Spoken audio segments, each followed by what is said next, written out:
Oh, perfect.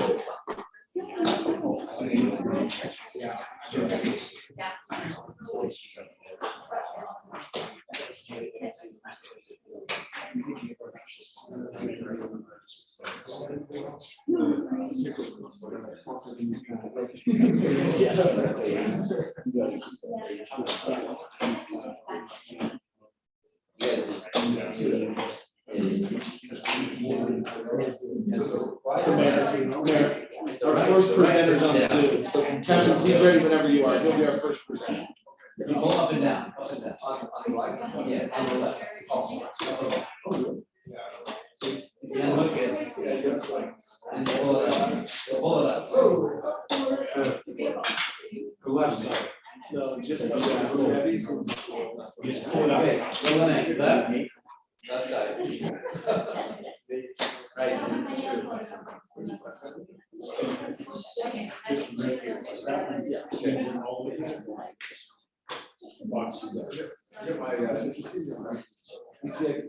Push down on it. You swing back. All you out is Yeah. All right, let's go ahead and start this meeting. Welcome.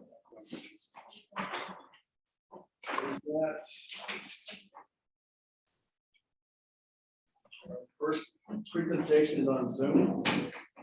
And Steve, do you want to introduce us? I will. Yeah, this is Kevin Lyons. Kevin is in Reno area, I think. Is that right, Kevin? Based out of Northern Nevada. Based out of Northern Nevada. So as we've kind of had some initial conversation with some new members of the council, one of the interests has been getting more the pulse of the public on more issues. And so we've reached out and connected with this company that I wanted to have present to you. They're called Flash Vote.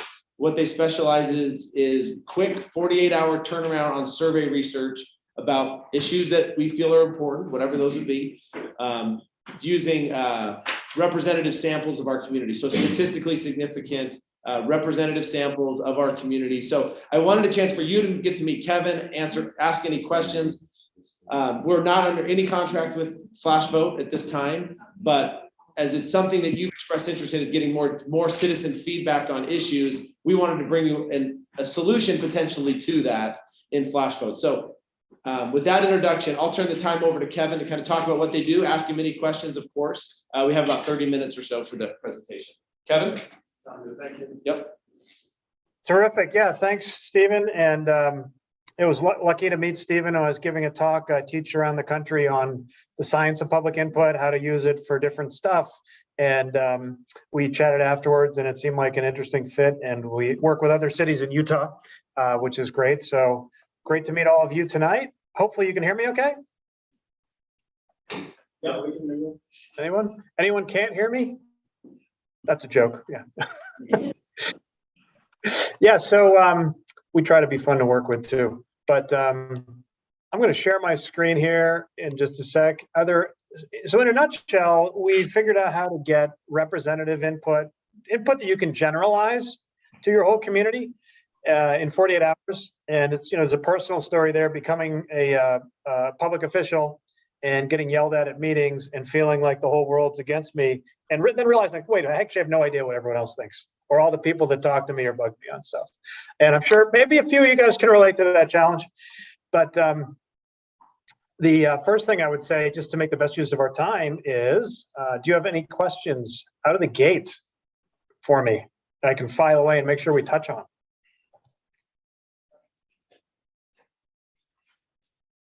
I talked to him before. Is any thoughts on like issues you've had with survey research in the past, or things you want to make sure that.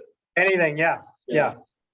Concerns, questions, anything that we can make sure we cover. And feel free to bring them up later too. I mean, some of the concerns I've had with some of the surveys we've done in the past, it seems like we try to get the answer we want with all the questions at the end, right?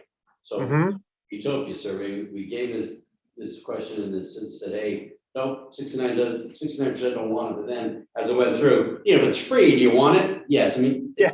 Bogus survey in my mind. So that doesn't benefit me as a councilman to say what's going on in the public. It was Right. just, to me, it was huge. So Yep. hold them and lead them to that answer. So.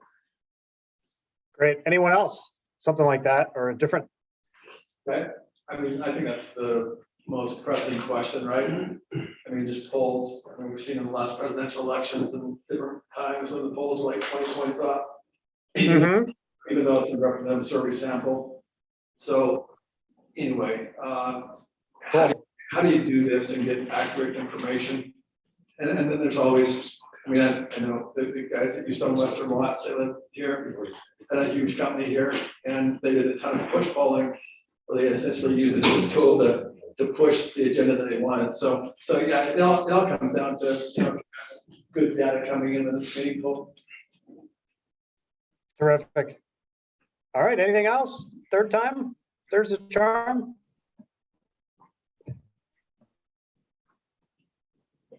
Awesome. We will cover that then for sure.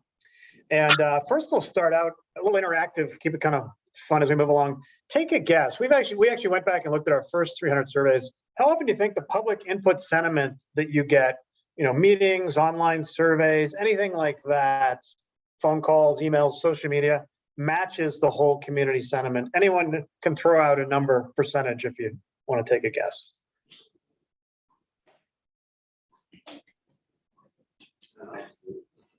50-50, how about that? 50-50. Okay. All right. So I can't really see who's taking over 50%. Just throw a hand up. We're not grading this or anything. Any hands?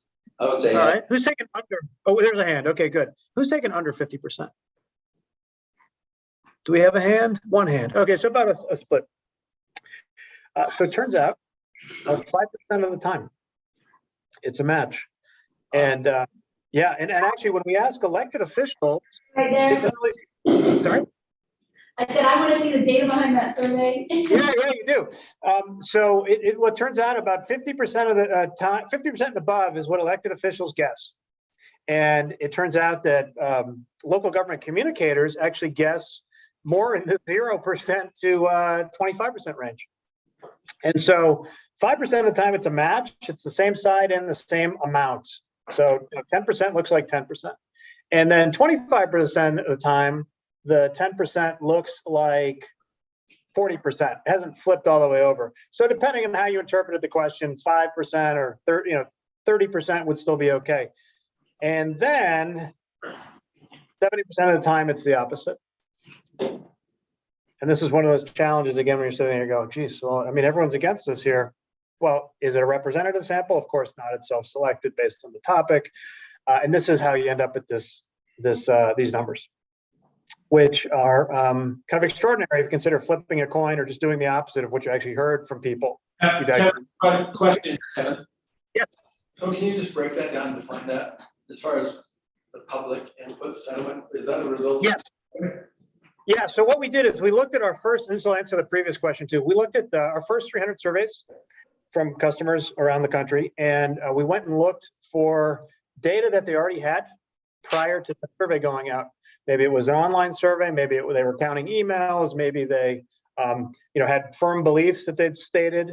What was that objective measurement that we had of what they believed about the public before we did a survey? Then we did a survey and we looked at the differences. So for example, 85% of people in favor of a community center in an online survey that they'll pay $100, no problem, turned out to be 33%. Or all these emails against, 90% emails against turned out to be less than 50%. So examples like that. Make sense? It kind of does, but I'm still not clear. what you're defining as whole community sentiment, how you're coming up with that. Yeah, so a representative scientific survey compared with the input that comes in naturally, you know, or So you're just random, unbalanced, or some unscientific survey versus one that's got a statistical. yeah, exactly. Just the natural input, unscientific input, you know, whatever you get from meetings, online surveys, all that stuff that's not scientific, not designed to be a representative sample, not to be something that you would generalize basically necessarily, even though we do, because that's the way our brains work. Is that good? Yep. All right, so that was, we knew it was off. We didn't know it was that bad, frankly, ourselves when we got started. And it comes down to a couple of challenges. You know, one is if you take the population in Orem, which is just about 100,000, about the size of a big football stadium. You know, now you're down to registered voters, cuts it more than half. And then the ones that actually vote. And then the ones that actually voted for y'all, that's just an average of the 2021 election.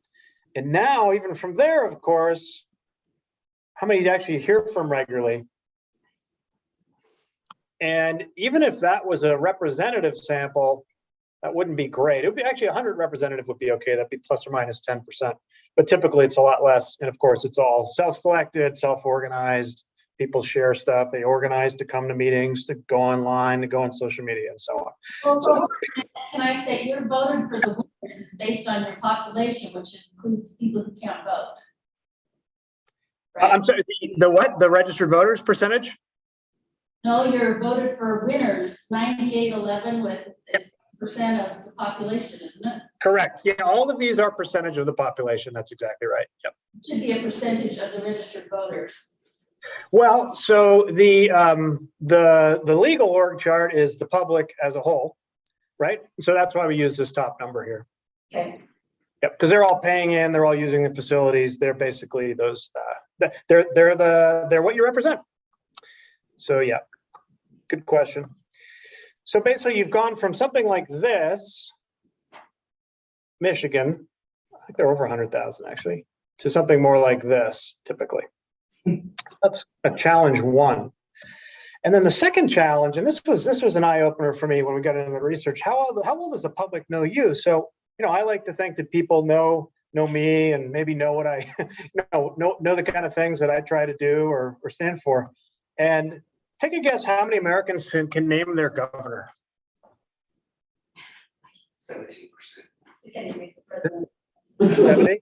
That's pretty good. Yeah, 67. What about a U.S. your congressional rep? Lower or higher, do you think? Lower. Yeah, you're all correct. And now, what about your state rep? Lower or higher? Lower. Yeah. Now, what do you think about local officials, right? I'd say higher than state. So it's interesting. Yeah, it depends, I think. I've been looking for good up-to-date data on that, and it's a tough survey question to ask because of the spread.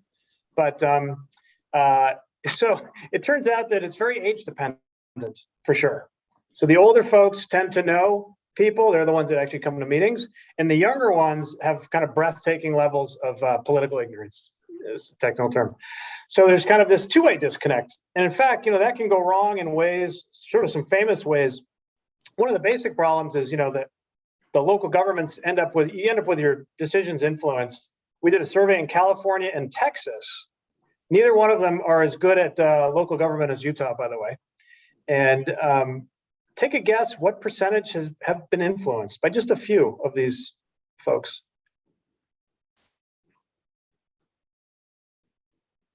Dun, dun, dun. It's almost statistically identical to 100%.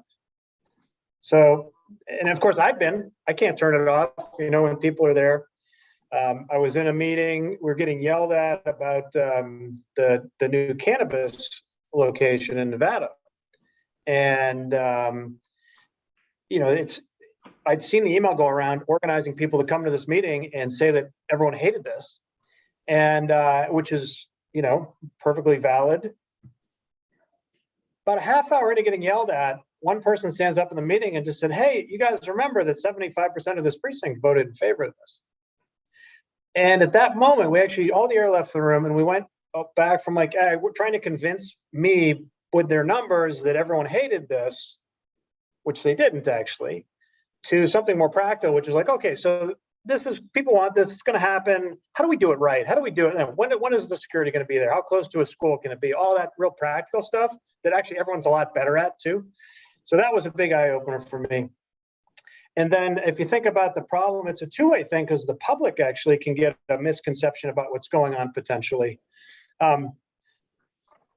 Someone throw out a guess. What percent in 1972 in the South, what percent of whites do you think favored segregation? It's only a few years after the big civil rights legislation. You guys going kind of the lower end or the higher end? Middle? Middle, higher? So most people guess middle or higher.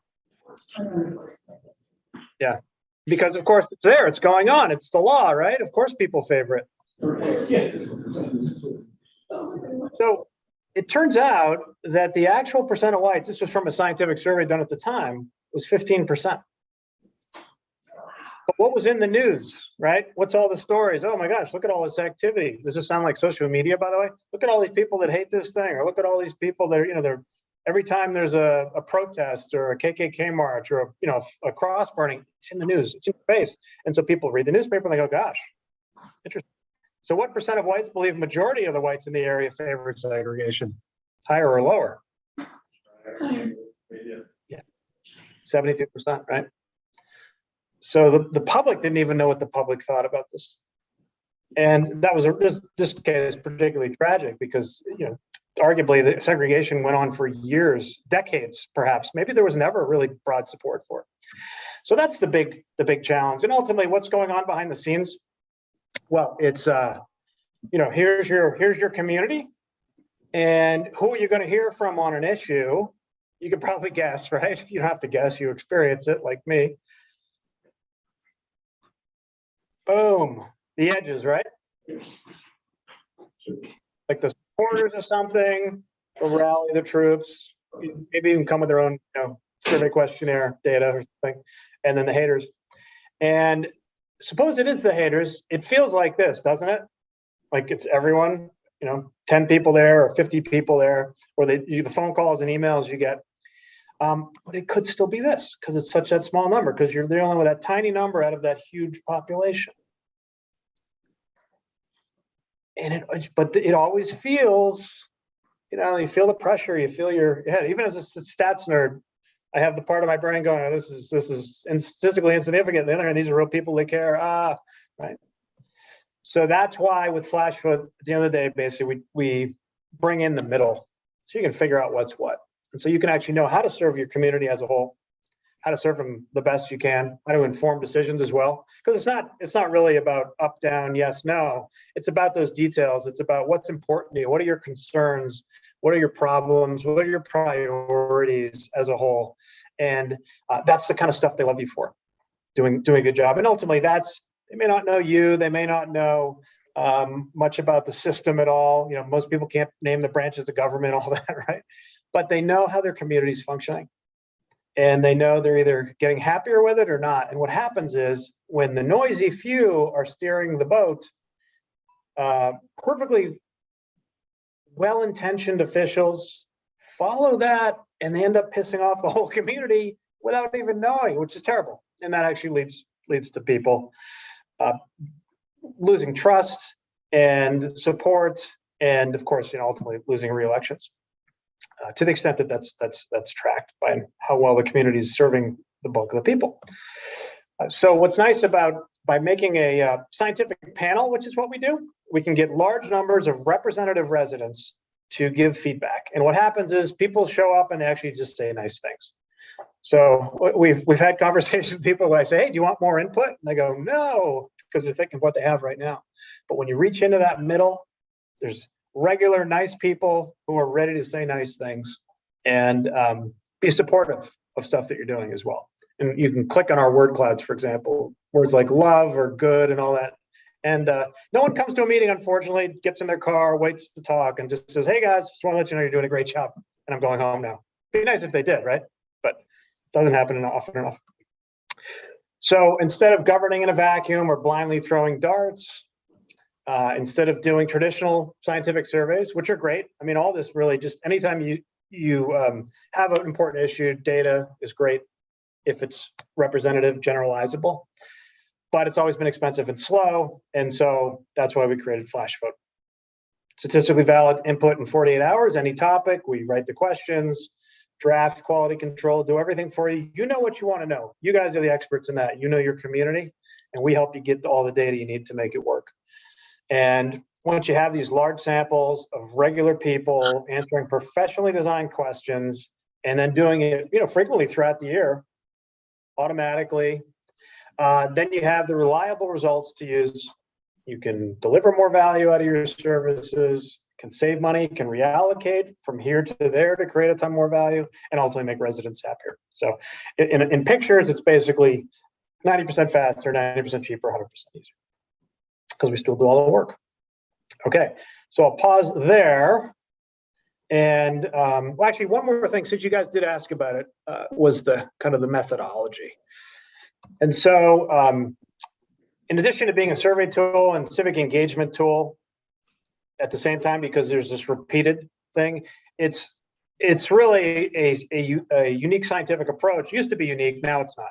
We were the first to create a survey panel in 2013 compared to like Pew Research and other national firms, although Gallup, I think, goes back to maybe 2005, they started playing around. And a year later, they did. And 4 years later, Pew, the national firm, was doing the bulk of their research. More than 50% was running through their panel. The reason is you can get regular people to participate and respond at high rates, say 50, 60, 70%, instead of random calls or random outreach, where you might only get 1% response rate nowadays, compared to 50, 60, 70% 20 years ago even. So we've grown quickly with this in local governments, cities, counties, special districts, and I'm actually at a school district conference right now. And we have customers in 25 states, including Utah. And it really comes down to, do you have 1 minute a month to help make Orem better? That's really the line. That's the bar. Not going to a meeting, not downloading any app. We're inclusive. So text, email, phone call, multilingual, if that's an option. And I'll take questions. Try to keep it short. I can show you some examples too as well. Other questions now that we've just gone through some stuff. Yes. Ask a question. So tell me, I guess I don't understand how you do this. So how do you make sure that your survey is including Orem residents and not people from a different municipality? Yeah, so part of the sign-up process, I do have some extra slides for questions. I'll jump to some actually. So the basic sign-up process for the panel, we capture some core information if they do it online. We also sign people up by phone, by the way, for that inclusivity. Real name, secure it, basic demographics, and then the key thing is address. So we actually have a geocoded address, so we can tell whether they're in the city or not. We can tell what part of the city they're in, service district, electoral district, if you had them. You guys are all large, I believe, but you get the idea. Anything that can help you look at sort of equitable services or different opinions around the city. Other questions? So would you use the city database we have, like the utility customers, like we've done in the past? That's a good question. So Kevin, Good question. Yeah. With some customers we have used their data. We have our own though. We do have our own database that is, full, the highest quality political database we have access to. And we can send messages, invitations out ourselves. We can do SMS messages, for example, direct to people, cell phone sample within your community. But we also work with your existing communication folks to push out through your existing channels because it's low hanging fruit. Others? You get a bias between younger people and older people that are not familiar with technology? Yeah, it's interesting. Which way do you think that bias goes? I think it would go excluding the older people, but. So that's exactly what we thought early on. It's exactly, we were just like, oh, how are we going to get old people? And so we actually started with the phone call first, thinking that might be important. So it turns out you have two effects. You have the technology effect, which would favor younger people, right? I don't know if I'm doing this right for you guys. And then you also have the interest in local government, skin in the game, schools, kids, own a house, all those things, and it goes the other way. So it turns out that there's a strong, if you invite everyone equally, you get older people more than younger people. So it actually looks like voters, looks like the way people vote. Make sense? You invite more young people than old people to balance it out? I'm sorry? Are you saying that you invite more younger people than older people, the demographic, to balance it out? Great question. Yeah, step two. So what we do is we can look at the demographics. If we do the open push, open invitation, for example, using your channels and so on, we look at the demographics that come in, and then we can adjust them. So we can use our SMS, we can use our database to then oversample, over invite the younger people or the people in this part of the town and so on. So that what you were asking? Yes, that was my Yep. question. Yeah, but the other thing is, and this is kind of cool. So the filters, what you really want to know is, are there differences among these groups? And so, can you still see my screen here? Yep. All right, great. So, like, in addition to the overall number that kind of lumped together, think of it as like that polling number. This isn't political polling. This is actually decision support. So the details, the subgroups are really interesting. For example, have you used a bicycle? You or your family? Well, there's differences. If you lump these all to one number, older folks the lowest, 61 and up, 30 and younger, pretty good. But the highest is 31 to 45. Any guess what that might be? That's me biking with my kids when I don't want to. There is. That's exactly right. We see this across a lot of park issues. And so the real question is, this is the data that's interesting. The differences as well. So we have it's kind of like each survey is like a dozen surveys in one by the time you break down all the possibilities, and including things like different geographies that might be interesting. Where in this case, they want to know near the park versus away from the park. Is there a difference there? Other questions? So for Orem, say 100,000 people. Yep. What's your ultimate goal for the demographics to look like when you're all completely filled up? At what point are you filled up? Great question. Yeah. So, the number that it's just so weird if you're not very familiar with it, but like the number of people you need doesn't really depend on the population. Once you're over, say, 5 or 10,000, 400, for example, is still plus or minus 5% in terms of sampling error. And that's, that's as good as you can do, basically, no matter whether you're 10 billion or 100 billion or 100 million, you still get the same, accuracy and percentages with that same number.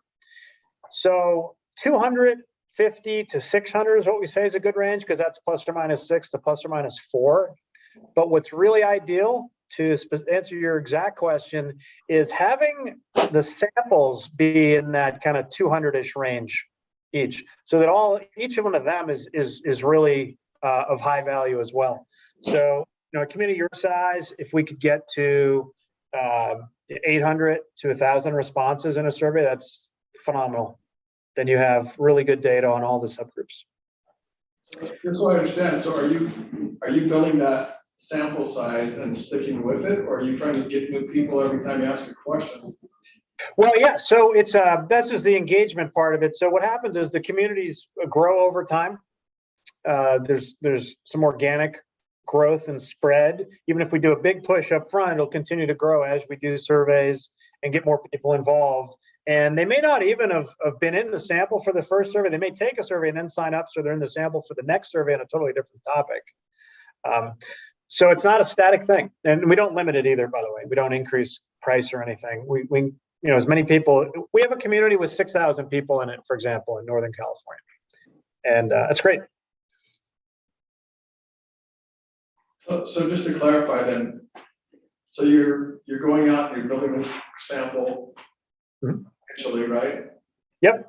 That number would be, you said, around 800 to 1,000 potentially? Yeah. Well, so, okay. So the ideal number, your number would be, can you guys see this okay here? Maybe if I drill in. So there's the percentage of the panel. We see typically a 50 to 70% response rate. So to get to that 800 number, which would be awesome, you can multiply it by an extra 50% or more. So maybe it would be, let's say 1,500 would be a tremendous number, because then you'd be getting that really high number of responses, somewhere in the 800 to 1,000 range. So with that, say it's 1,500 is the number. So you go out, you do your first survey, you've got this 1,500.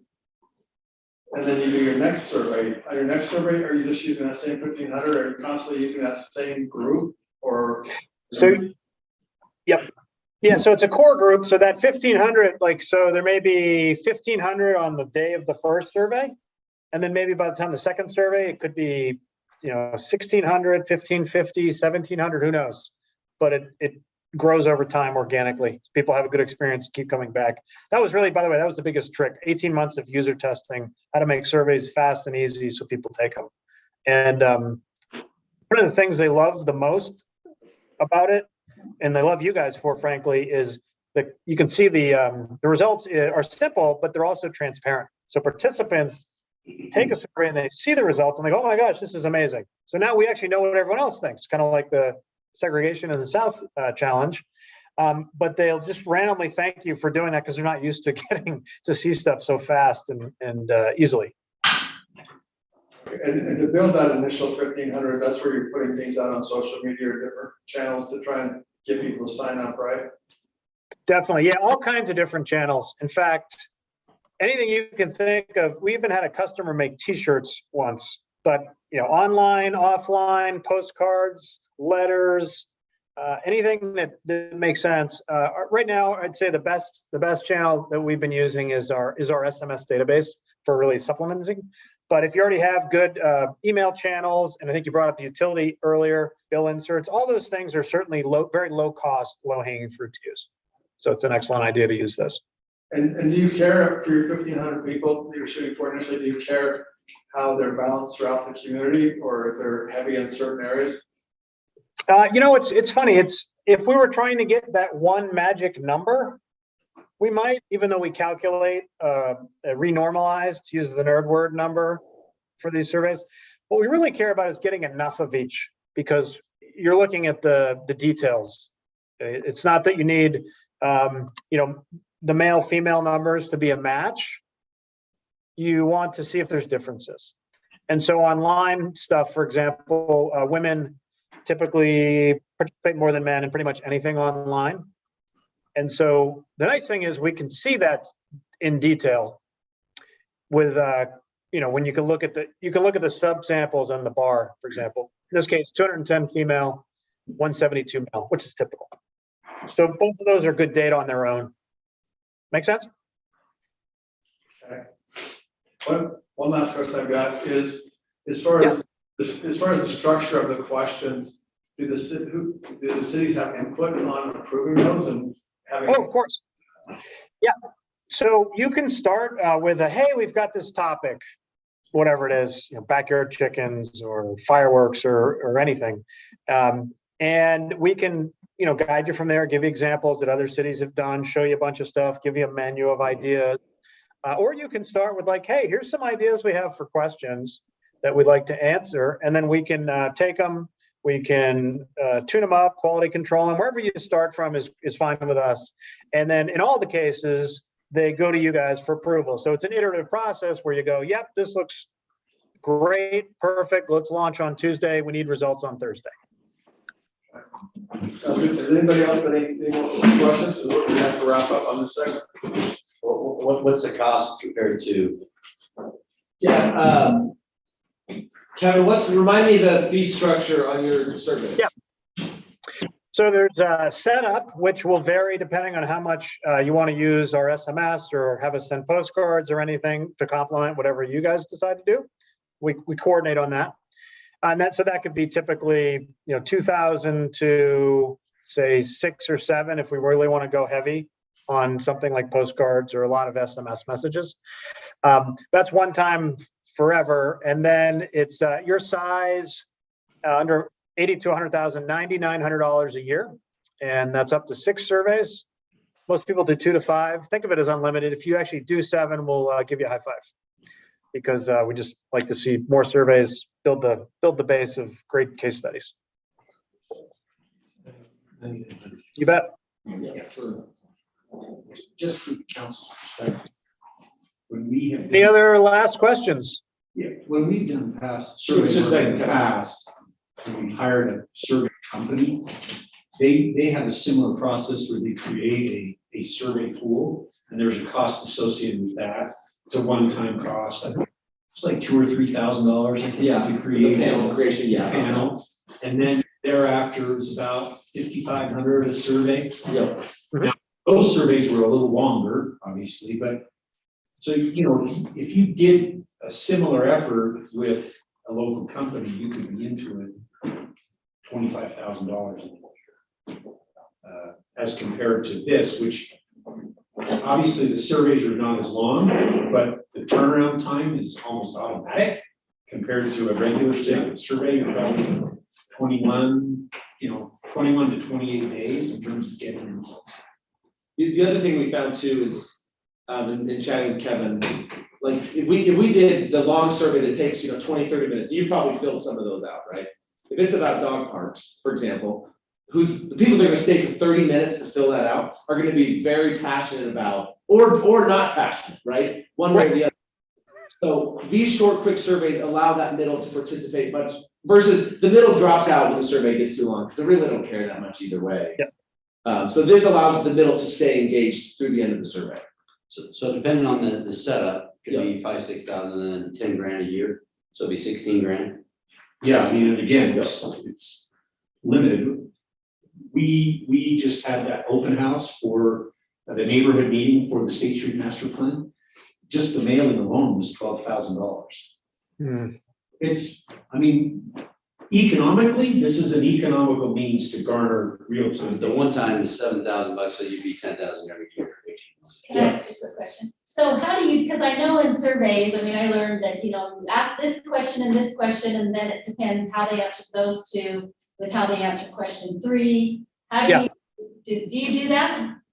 Yeah, so we actually designed, not just the individual questions, but we set up the survey in a way that will provide, have the context the way it should be to get the data you need. So sometimes you want to dive in without context, but without, leading or biasing in any way. Other times you need to have some context for them to answer the question. Again, an unbiased, non-leading way. We have 23 points of quality control at this point, and a lot of them have to do with that, waiting. At the very beginning, for example, hey, do you want this cool thing, right? Well, of course I do.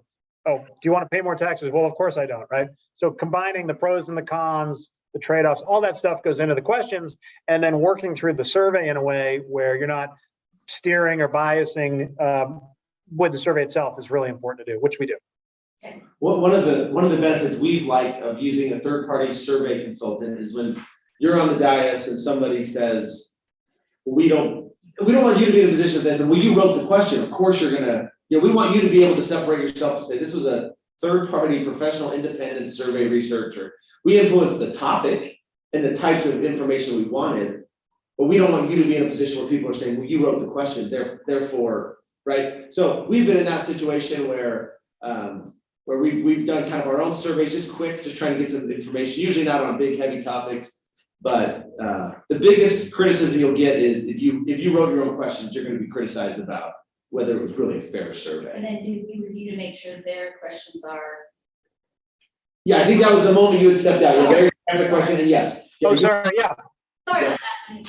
My daughter just got a mission possibly. Oh, no problem. Don't know where. Oh, She just okay. got the mission. So do you open Okay.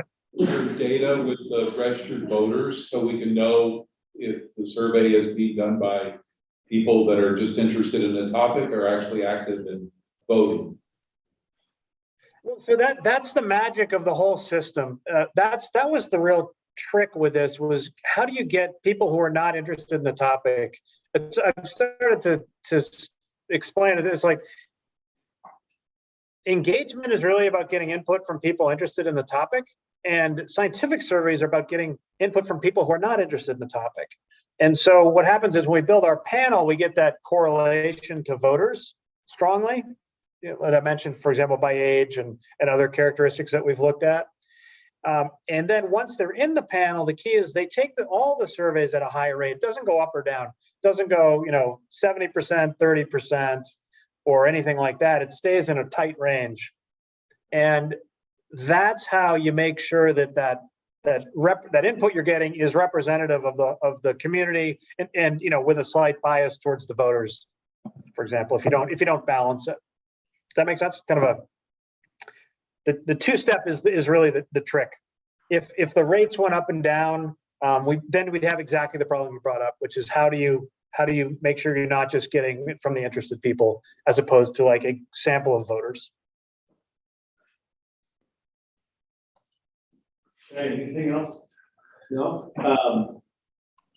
I think that's it for. Okay, great. Thanks all for your excellent questions and your time, and happy to follow up with anything else that's helpful. Just let me know. Okay, thank you.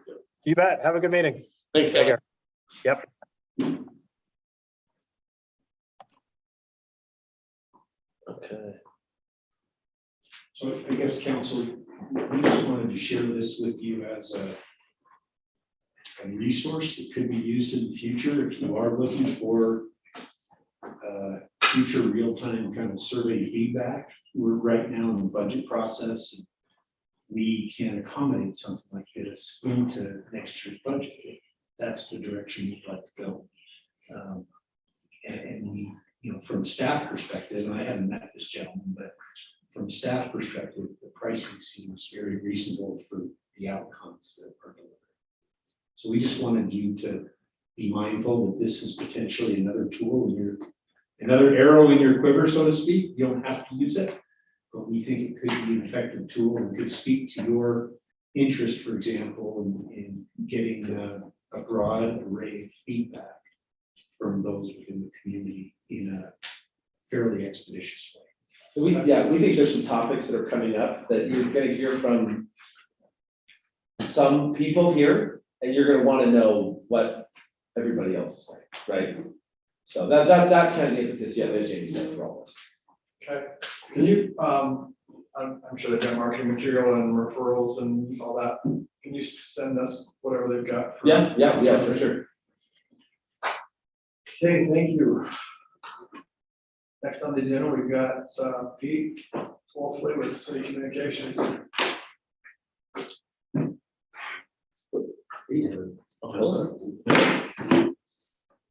So aloha to Jeff. Aloha, my brother. Mahalo. Okay, so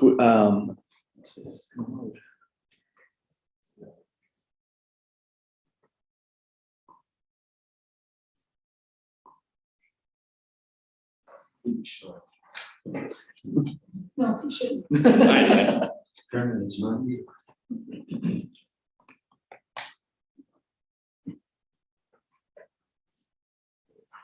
okay. So we sent out an email a couple weeks ago, and we were talking about just some of the communication efforts that we've been doing. Oh, it's not share %.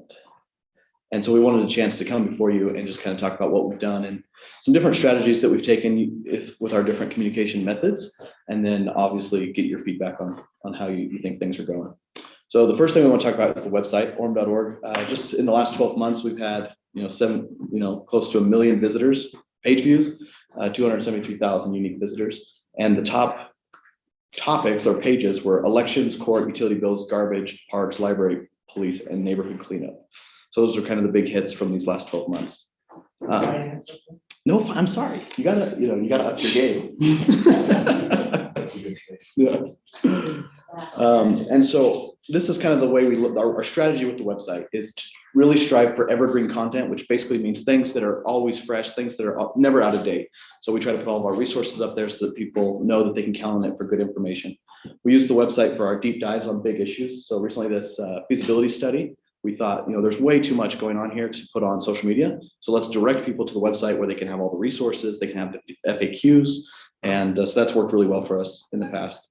We use analytics to drive content so we can see what people are coming to the site for and what they're searching for. And then that helps us, have a kind of a thumb on the pulse of, what do we need to be thinking about, what kind of content are people looking for, and then we can create that content for them. We focused in the last couple of years with readability and searchability. So we're always trying to improve the website so that it loads fast, looks good, and shows well on phones, because we found about 60% of our users are looking at it on their phone. So we try to do a mobile first design on all the pages. Each page, this is just something that's happened in the last year. Each page has an owner. So there's people in development services who are over the development services pages of the website. And there's people in the library who handle their website. And so that's really helped us keep the information up to date, because if I was trying to do it all myself, there's close to 1,000 pages throughout all the city websites, just be unruly for one person. So I have all these people in different departments that help me keep things up to date. And then we also have some pretty cool tools that help, look for broken links. So every Thursday, everybody in each department gets a report on what's going on in their pages, whether it's, being visited, if there's broken links. And so that way we can kind of stay on top of this huge website. The second thing we're talking about is social media. Here's just the stats, our followers on both Facebook and Instagram. Those two are our big ones. We also have Twitter, but it's not nearly as active, and we don't have as many followers on there. So we mainly focus on Facebook and Instagram. Just in the last 12 months, we've reached about 500,000 people on Facebook, and about 150,000 on Instagram. And some of the things that people just seem to love the most are these human interest stories. So Gail Halverson, Matt Gay, the redemption stories. Every time that we've posted about this, seems to happen quite a bit here, is somebody will do something when they're a teenager, and then we assume that when they're about ready to be called as a bishop, they send us money for something they vandalized. And so this has happened 3 or 4 times where, our public works director will just get a big wad of cash and say, when I was a teenager, I broke a bathroom stall. I'm sorry, here's $400. I hope it helps. And those posts have always been huge. Like we're only, we're hoping, and we're exactly. That's right. I respond and says it's gonna cost twice that. Yeah, they don't ever account for inflation, right, from their teenage years. But yeah, those human interest stories seem to really be, like, even some of the negative things that have been on social media, those human interest stories seem to always be the most popular. So we try to do those when we can. Our social media strategy, on social media, silence is not golden. You have to post every single day to stay relevant. And so we try to post 14 times a week, once in the morning, once in the evening or in the afternoon, just to keep that connection with the residents. Like I said before, we always try to direct our followers to the website if the issue is more complex than what social media can handle. And then every Tuesday morning, we meet as a communications team to plan out the week, talk about issues that we're facing, things that we can do to grow the audience and get the information out there. We've been meeting we met with Jesse today for the first time to hear about council concerns as far as communications. So we'll start working those into our weekly sessions. Our newsletter, we do 2 mailed and 12 digital each year. As far as the digital goes, we have about 18,000 email addresses on file, and we had a record in February for opens, 50% open rate in February. So I don't know what was in there, just some people liked it. How's that compared to normal? It's usually in like the low 40s. So that's a pretty significant boost. Like industry is dramatic. Oh yeah. Yeah. So yeah, it's like in the 20s or below. And so we've always had a good open rate. And then we focus in the newsletter on important issues, the messages from the mayor and the council, events, recaps, that sort of thing. Our newsletter strategies, we get a lot of content, people even outside of the city asking us to put stuff in the newsletter, but we try to focus on just the very most important things. We try not to put too much fluff in there. We do that because email has become like the big fatigue for people. They have just email fatigue. So we try to be very sparingly in how we use our email. That way, when you get an email from the city of Orem, it's a significant thing. It's important. And then our intern, Christian, he's done some great things to help us condense the newsletter so that it's more readable. Because if you make them too long, especially on phones, they get cut off. So certain things you won't even see just because it's too long. So we've been working on that to eliminate that issue. And then some other channels that we use, YouTube and videos. We took a great suggestion from the mayor of getting some new video equipment. So we're really going to up our video game because that's just kind of where people are at now as far as communications. They don't want to read stuff. They don't want to look at stuff. They want to watch a video and explain. We have this Orem texting number, and just in the last 4 months that we've had it, we've done almost 3,500 conversations. So citizens seem to really be responding well to that. Do you see any patterns in that as far as what they're texting about? Yeah, a lot of utility stuff. It's like I thought I paid my bill, or my water's off, or there's a leak. A lot of utility stuff. And then from there, it's just kind of a smattering of different things. It's mostly just transactional type stuff. Right, exactly. Yeah, for the most part, issues aren't really coming through there as far as like, "Oh, I've got an issue with this decision. But it's more like, I need help. I need something done. We have digital signage throughout all the city properties. So if you ever want to put anything on there, we can do that. We have limited access to the University Place billboard, which we plan to use, from time to time. Right now, we've got a thing for the UVU night, City of Arm night up there right now. And then we have all the media contacts for the major media. We've got Janelle, of course, who we work with often, but we've also got, the KSL people and the CBS people. And, basically we put stuff out there and they decide whether or not they want to take it. Like, we think it's big. They maybe have a different standard. And then, as was kind of mentioned before in this last presentation, we can do special mailers for special issues, but the return on investment is always kind of hard to judge. Like, that State Street one, it was an important issue, but it was 12 grand to send that out to everybody. And, sometimes on those mailed pieces, you don't even know if people are looking at them.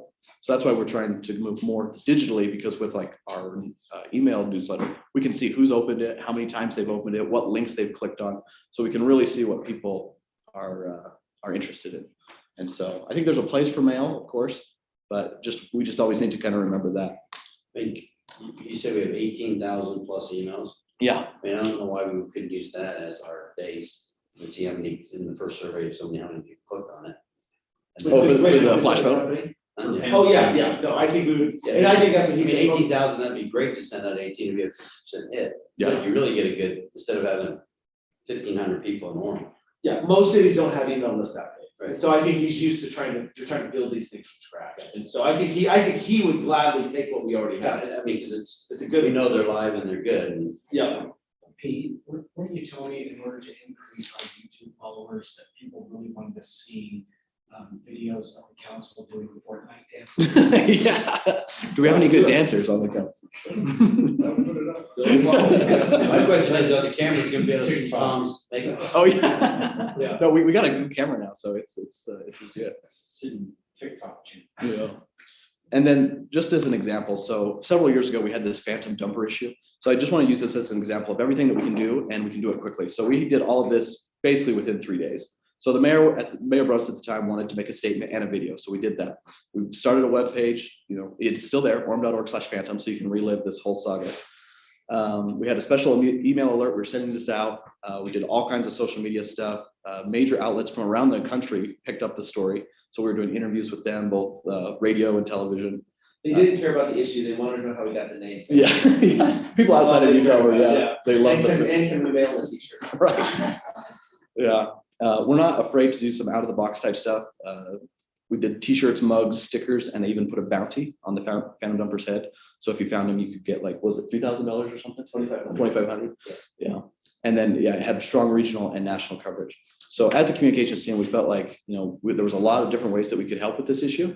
And in the end, it stopped. We never caught the person, but in the end, it stopped. And that's ultimately what we wanted. Maybe we should explain the reason for the effort is we had some organization or some individual who is discharging into our sewer system things that were essentially causing problems at our treatment plant. And we didn't know where it was coming from. We had thousands of inlets into our sewer system. We didn't know where this discharge was coming from. So we labeled this discharger the phantom dumper, and that got the attention of the media. In fact, people were ordering mugs and house pads but the whole idea was to build awareness, and ultimately the issue stopped. We never caught the dumper, but it built enough awareness for whoever was discharging probably decided to stop. Or we went to American Working Done. Oh, yeah. Or went somewhere else, yeah. And Nathan said that the shirts were the coolest thing at high school, right? At Orem High. Yeah, some of my high school friends, especially the film buffs who really like, the Phantom characters and stuff, were really hyped over those shirts. Yeah. So I'd say that was probably the highlight of my career, was that high schoolers wanted to wear my shirt. Yeah. Okay, Definitely. yeah, that's right. It's all been downhill from there. But any feedback, questions on what we're doing communication wise? I thought the Alpine School District, information was right there front center, which is good. So anybody emails us, copy it and say, here's your the answer to your questions. Exactly. And I think that's the right response right now where that issue's at. And then I also wanted to report back that the transparency portal is now live. Let's see if I can still let me pull it up. I just mention a couple of things. Yeah. We've met, Lene said that somebody had said it was a half truth relating to the teachers who's keeping their pay. So we take that issue seriously. So we actually put a link to the statute so they can read the whole statute there. We looked at Steve and I looked at the 5 responses, decided there was no good question and answer to add, but we clarified one of the good questions. So we do look at the citizen input on a weekly basis. We update the website on what we think is kind of appropriate.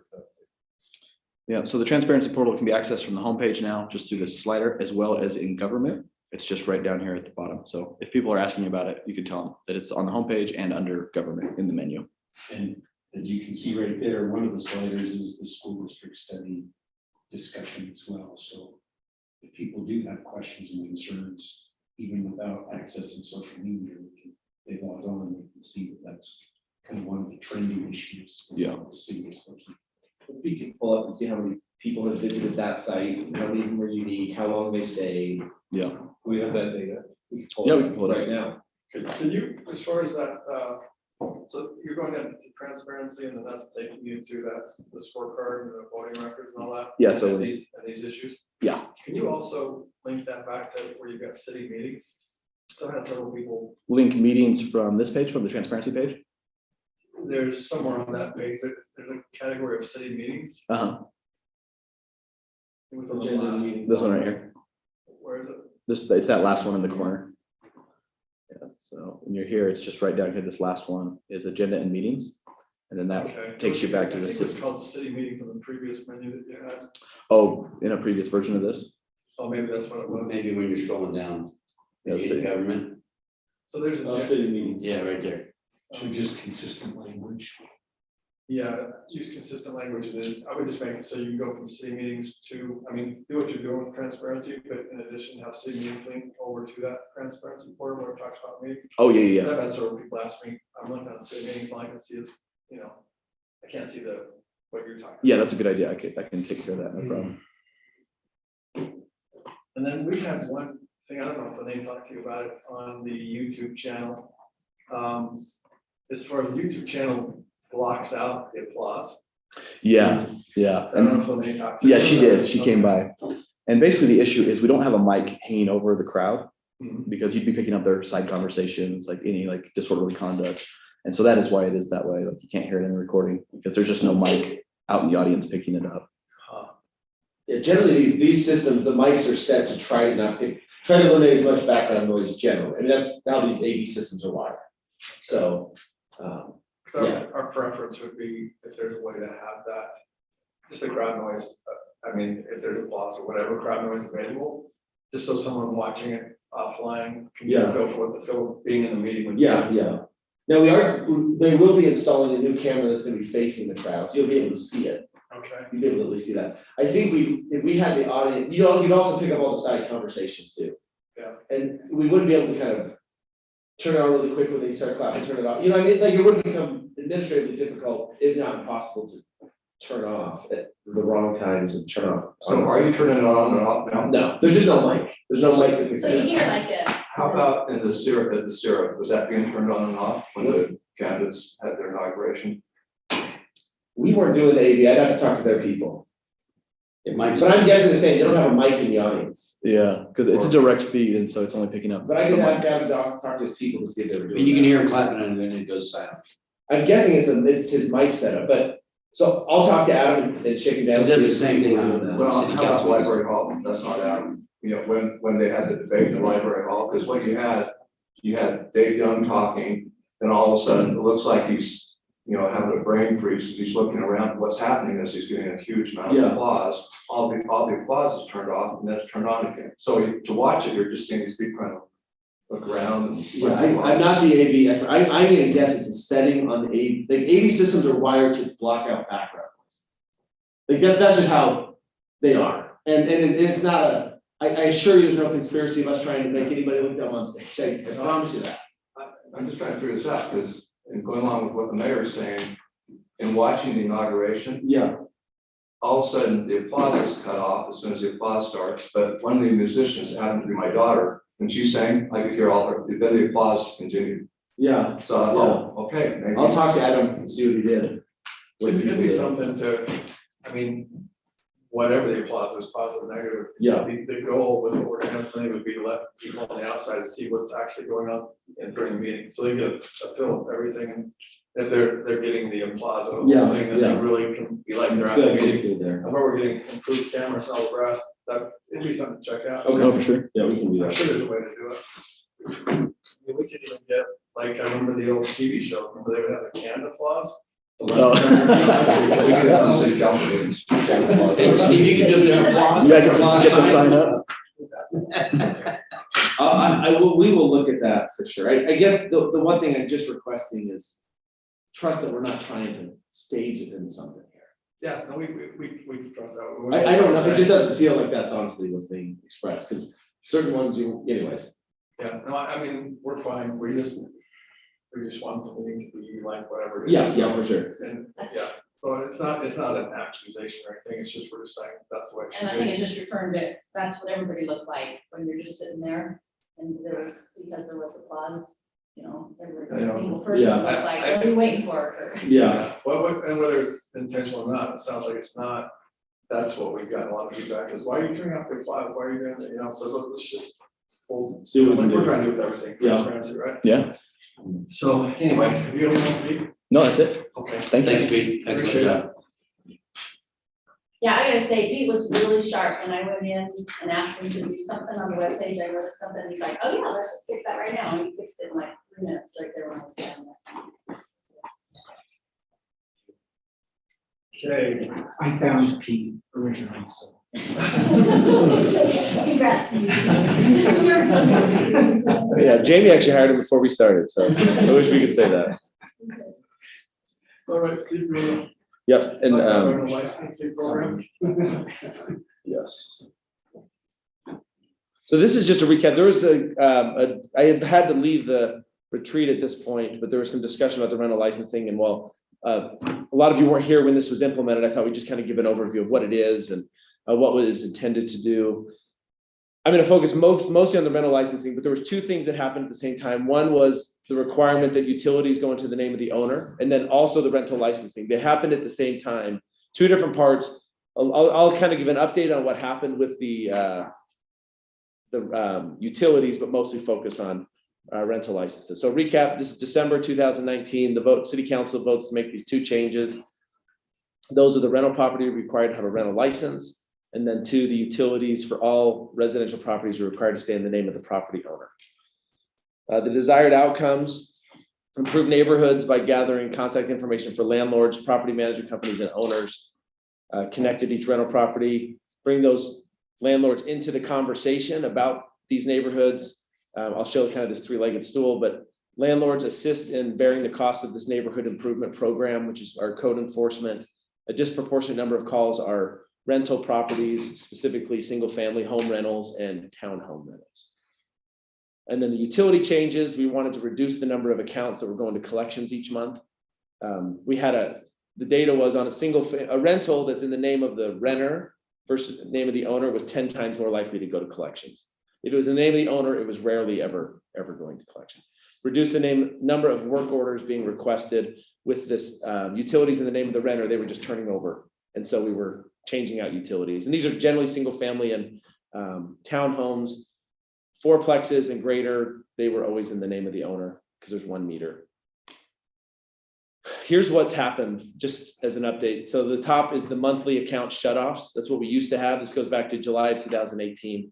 And the green is the trend line, so you can see clearly what's happening. We're rarely shutting people off. What is it? I'm sorry, what is that scale on that top graph? I just can't see the number on the- Oh yeah, 200. It's 50 point scale. So 50, 100, 150, 200. So we were averaging about 200 or so a month shutoffs, and now we're down to about 40 or so. And again, because the owner generally has the bill paid, then they're not going to get it shut off on their tenants. And then the second one is the monthly new collection cases. These are the ones going to collections. And so you can see where it was And then you can see where it's gone. So that's a 10-point scale, 10, 20, 30, 40, 50.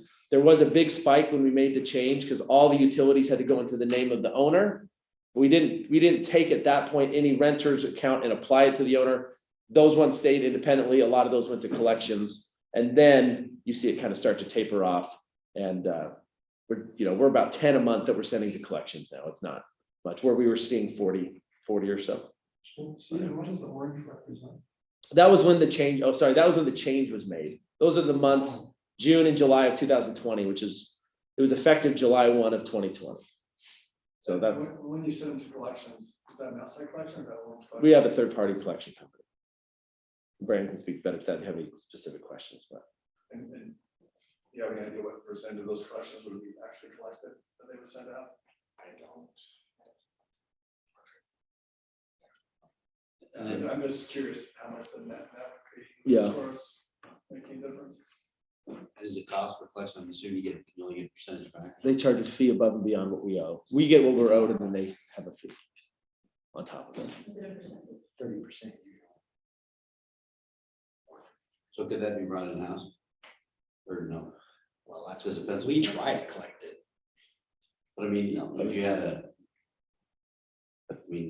If we were we had collectors on site. Some kind of price. yeah, black suit. Yeah. No, it's something, I don't know. My price is worth about 40, sorry. No, we're getting the money we were owed. And I don't know if we'd be able to, if we were doing it ourselves, be able to collect the collection fee on top of it. Yeah.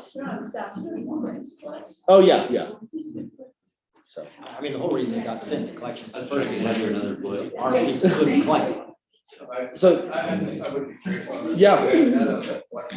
Goes to collections, do we get? Yeah. Yeah. And how much different that is from where they used to be. Yep, for sure. So it's also going to be beneficial to go to all the time. So Yeah. we have a little bit of experience in this.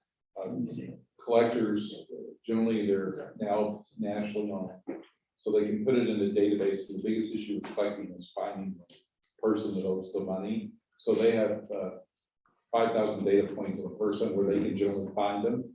So you're going to be a lot more successful sending it out to somebody who's a professional at it, having done this before, than sending it out.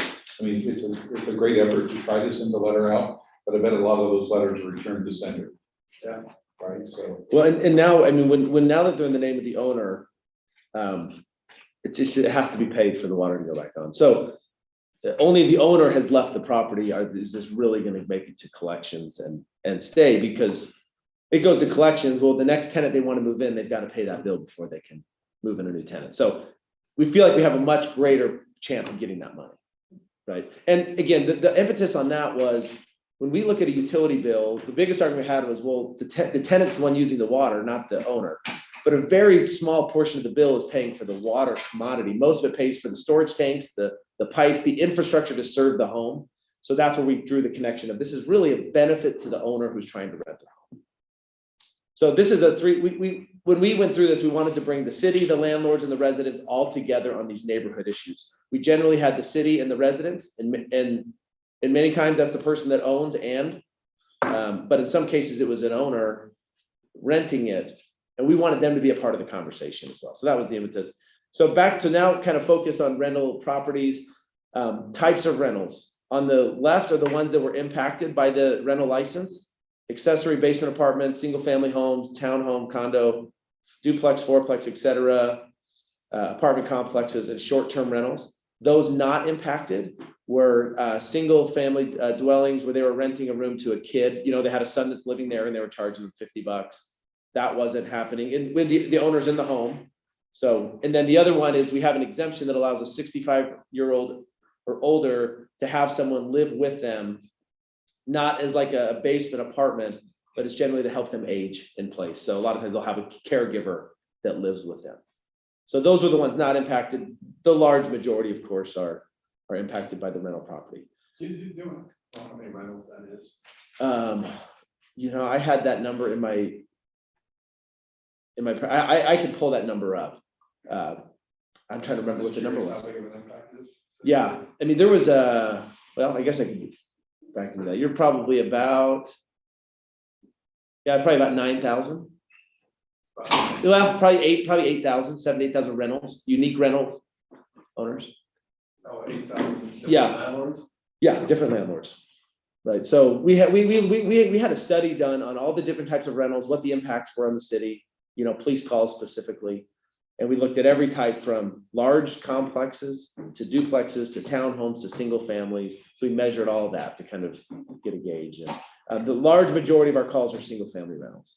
The reason is that the large complexes generally are background checked and they have property managers on site and they take care of the issues. In a single family rental, and our police department can speak this better, we become the HOA. The neighbor has an issue and they call 911. They don't know who to call. So our issues for sure with the police side are single family rentals and townhomes versus the large complexes. We don't have generally that many on a per unit basis because they're kind of taken care of at a lower level. This came out of we went through our neighborhood plan process a number of years ago, and the large majority of our neighborhood plans all spoke to this absentee landlord issue. And a couple of them specifically said we ought to consider a rental licensing program. They knew about other cities that did these with success. But most neighborhoods were saying that absentee landlords are one of the biggest issues they're dealing with those types of homes in their community. So how was the fee calculated? It's a $50 fee. We used our business license study to determine how much the rental license should cost. It's a very similar process. We used the home occupation business as the basis, which was $105. And then we gave a 50% discount, a little more than that. So $50 is the rental license per landlord. Doesn't matter how many units they own. It's just the license that landlord, so we have their information. We did a lot of focus groups and involvement when we were going through this. So the involvement of the landlords and property managers, essentially what the feedback was, other than nobody liking the additional fee, as we would have expected, there was no specific concern with the rental licensing program. It was actually supported by the Utah Apartment Association and the focus group of landlords that we worked with, as was the utilities being in their name. Cities kind of tackle that two ways. One is you're on the hook if it's not paid, but it doesn't have to be in your name. The issue many had with that was they own rentals in those properties and they didn't find out till the end that they were getting stuck with a $500 or $700 bill because they weren't in the loop. So they said, if we're going to be responsible, we'd rather have it in our name. So we're in the conversation the whole time. So then these are some unique situations that have come up that I know came up in the retreat. People that have multiple properties and different LLC for each property, but it's the same person behind the LLC, right? So one person has 5 homes and each one gets put in a different LLC. We did make a change on that one. That now can just be tackled with one fee. As long as the ownership is the same. But then there are situations where I own this one with one brother and I own this one with my sister and I own that one. And the ownership is different in each one.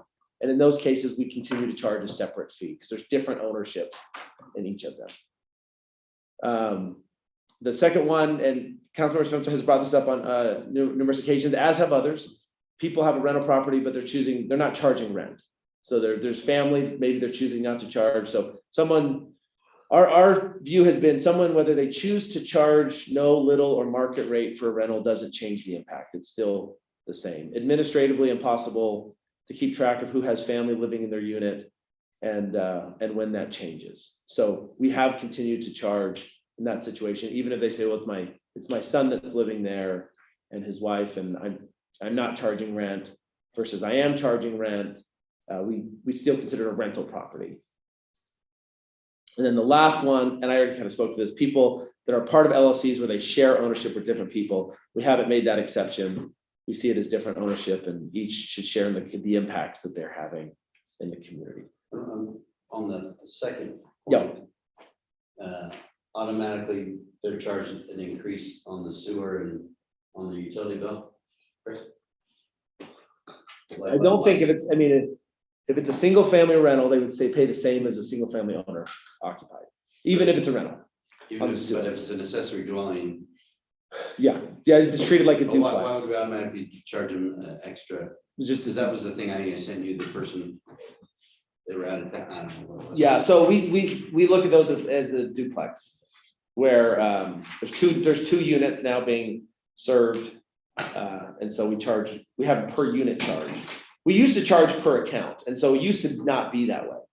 And then we, and Chris can speak to this, but we had some where there was 100+ properties on one account. So those 100 properties at like a trailer park were paying one fee, the same that you pay for your house. And so that's when we went to a per unit charge rather than a per account charge. And that was a number of years ago when we were doing our master plan. Chris, am I actually representing that? About 2016 or 17. Yeah. Yep. I still don't like that part, but Which one? what I just talked about, Oh, the additional. If I have an accessory dwelling unit, and it's my home and I'm renting it out, but it's the same sewer, I'm getting into another, I just don't think that's right. yeah. So it's- I'm with you. I don't know why ADUs, that's the big push now, right? They have a limited impact on the neighborhood. And As it relates to police, yeah. so why are we creating a difficult entry? Should we put that on the work agenda next time? Well, there is, I guess kind of the question is, how far do you take that, right? Because if it's a traditional duplex, 2 different families living in it, the same argument would be Right, but made. the ADU, the reason we like that is because there's an owner on the fence. No, I. Okay. I just So for police, yeah, so for I'm police. just saying, typically it's. So are you talking the rental license But fee being lowered or the? No, they're talking about if it's an ADU, why are they paying the base charge for the ADU and the base charge for the single family residence? Okay, I just remember the email. It was, the person had an accessory dwelling unit that had gone through and got their permit or whatever, and it was empty. Yes. Still got the charge. Okay, yes. So, yeah, so I think, I don't know. No, I understand the issue. I think for us, the challenge is the Because if they're reporting not and letting renting us it- know when it's full again And I understand it's hard I to. guess I'm pushing even more and saying why. at It's all. one sewer hookup. Yeah. Right, so it's not like there's 2. I understand if I That's own. But if, for example, we have a 16-plex, Right. it's got one sewer Right, connection. no, that's a different situation. It's not a home. So what I, But it might be a 3, I don't know, I guess we could go on and on, right? It could be a 3 bedroom. Maybe we ADU. could come back without kind of sharing that philosophy behind. Yeah, and maybe come up with some different ideas and maybe how we can circumvent that or work. you have an HOA, for example, that has one water connection, that services the entire HOA. That's a different situation. And we did that, I think we did that up at, on 69 North, I think they had one. So I think it's, Yeah, I think there's a way to look at it. yeah, Kind of set it aside as an ADU, different from all the other. yes, rental- that's, All the other rentals. I think if you guys could come up with ideas, that'd be great. Yeah. I think. Because you guys live it every day, Yeah. you come up with some good ideas. Dave, can I comment? Absolutely. So in. No, Chris. Thank you. So. Which Dave you talking I'm sorry, to? both of you, all of you. So in 2016, when that did change, the philosophy for that change, we went instead of on a per building basis, one connection, to a per unit basis for the base fee.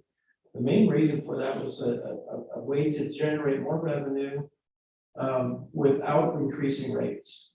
And that offset additional rate increases that was going to be needed for supporting the financial burden of the master plans. So it was a philosophical shift. There was a cost of buying into the system to be able to have that additional living unit being connected and then sharing that burden that way.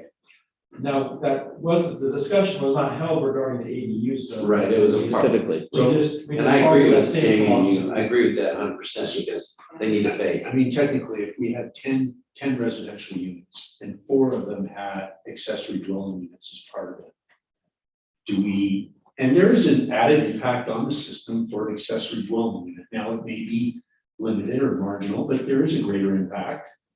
So who pays for that? Is it those who own the 4 who own, or do we spread the cost of that additional impact across all 10?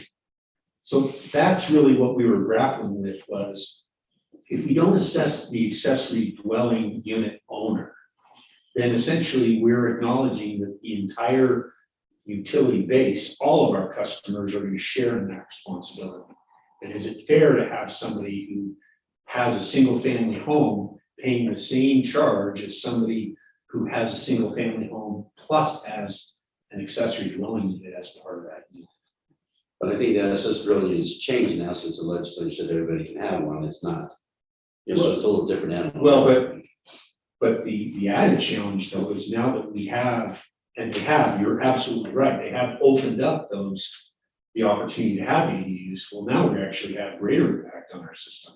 So now we are gonna see situations prospectively where existing ratepayers, because the legislature has opened up that window, it's gonna cost everybody more for infrastructure expansion and maintenance, because either we need to upsize the infrastructure or pushing more through the infrastructure. So it's actually gonna cost everybody more. Yeah, and I think too, is, I mean, as everybody gets older and their kids leave, and you're down from 6 to 2, accessories to 4, so you're really. And that is in part the argument that people are saying is, well, you know, it's an accessory dwelling unit. And there are cases where that's absolutely the case, but there are also cases where you have, because the legislature no longer limits how many can live there, but for the, and I can't remember, Jason, what it is, how many, 3 unrelated? Yeah.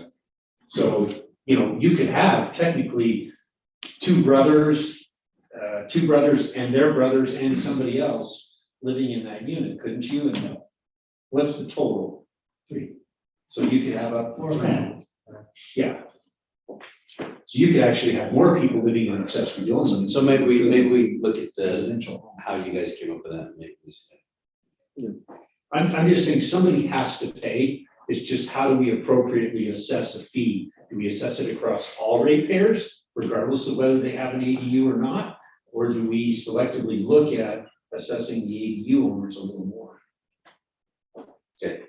So I think there are issues like this that we need a better understanding on. There's also, I mean, when I'm talking to people, there was a lot of concern from these different landlords, especially if people have one place.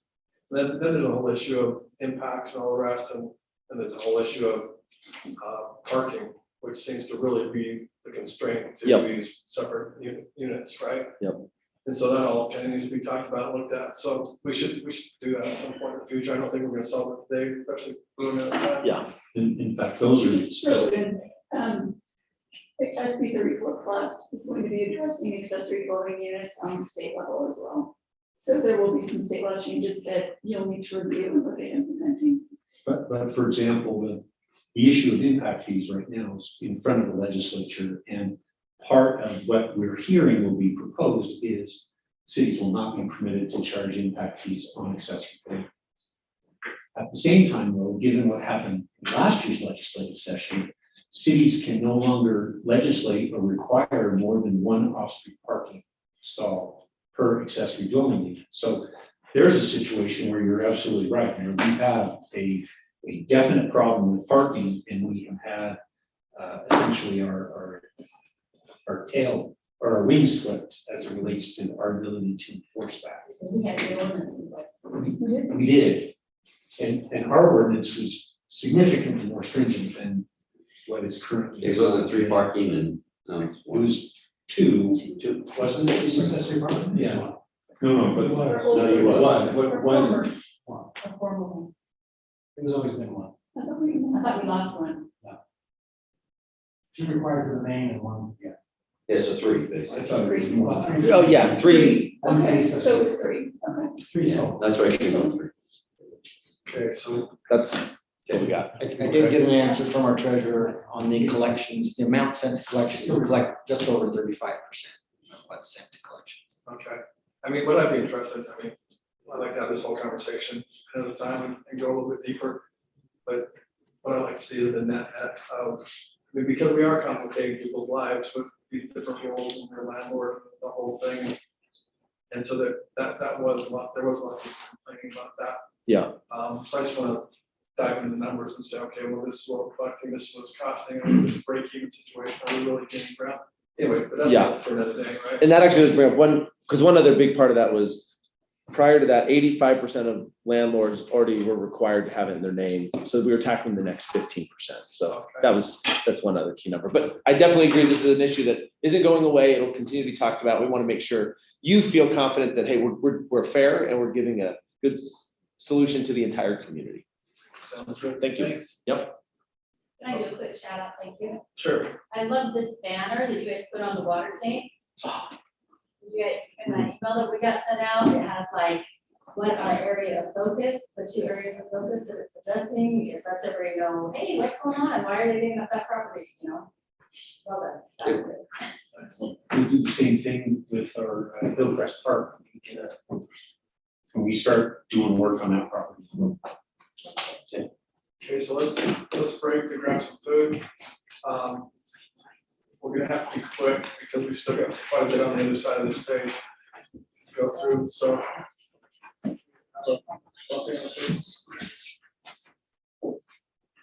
We have a volunteer. There. Our Heavenly Father, we're thankful for the opportunity to meet this evening. We pray for this food that will nourish and strengthen our bodies. We're grateful for the opportunity to serve and for the opportunity to live in Orem. We say this in my son, Jesus Christ. Amen.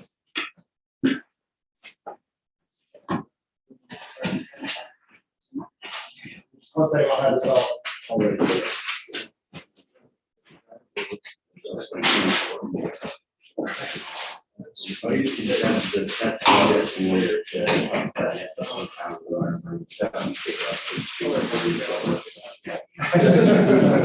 Well, I don't, I'm not there anymore. They haven't released. I should tell you that part. Mary. I was a barrel and then I also.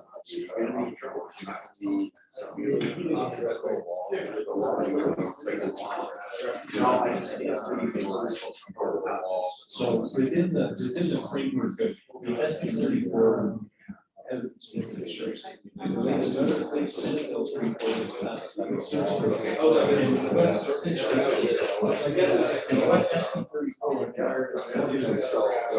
said there are a certain number of houses required by the city. That's what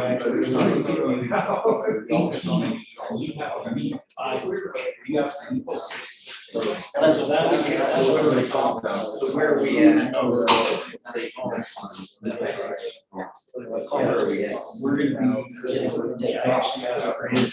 With it. You can stay under the sign up. We're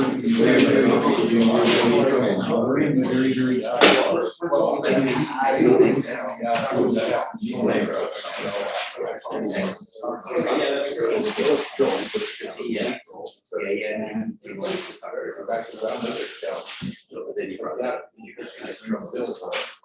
If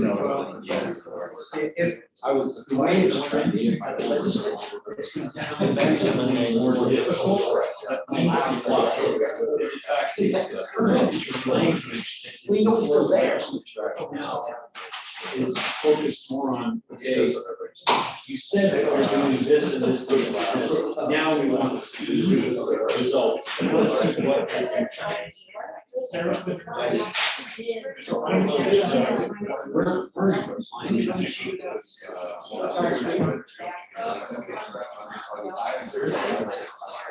so a couple of years ago, we were trying to bring out a Harris. We still need.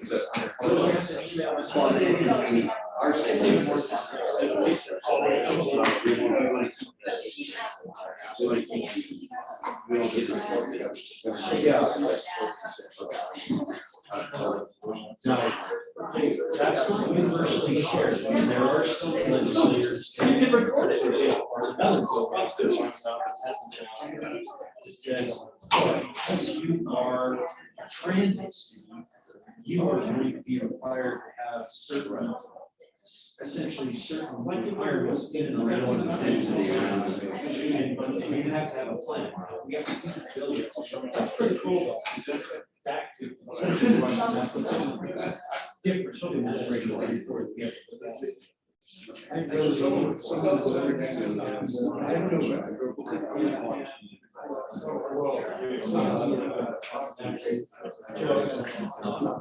yeah,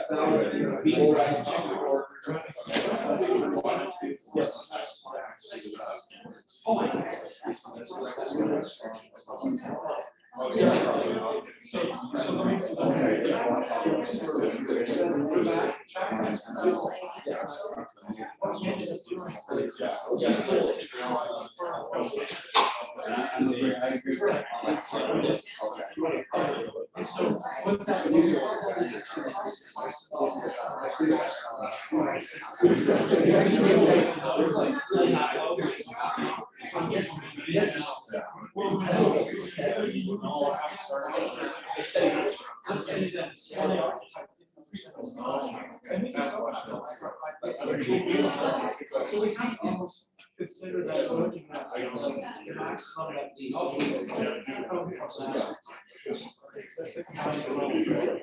And that comes from.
So he said, I don't think so. We have one.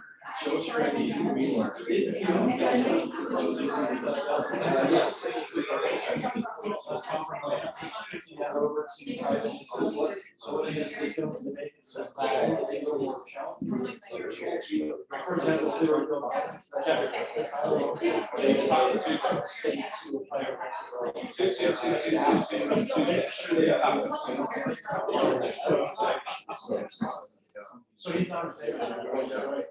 So anyway, I called him. When I just called him back, I said, I'm gonna take a call. So guaranteed.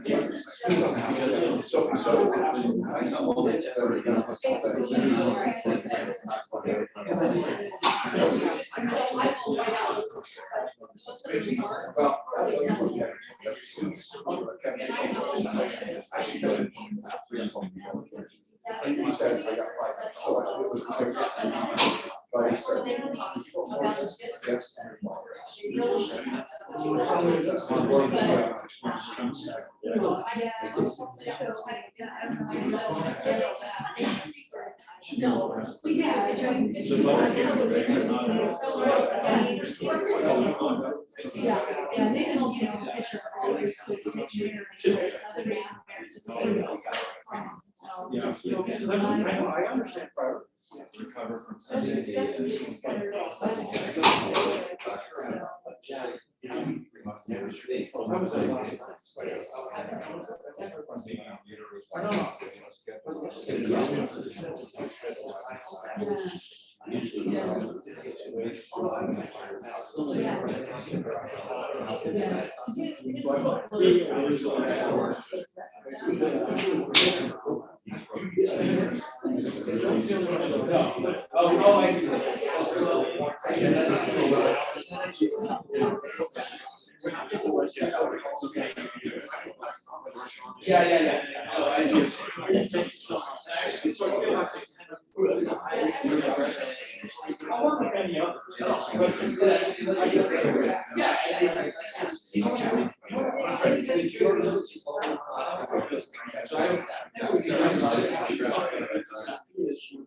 where we make it. It looks like rattlesnakes right there. You can do it right now. Although I filtered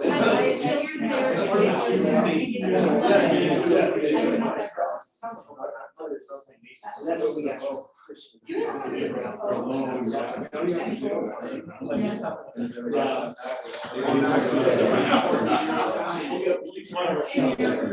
Nobody was in there.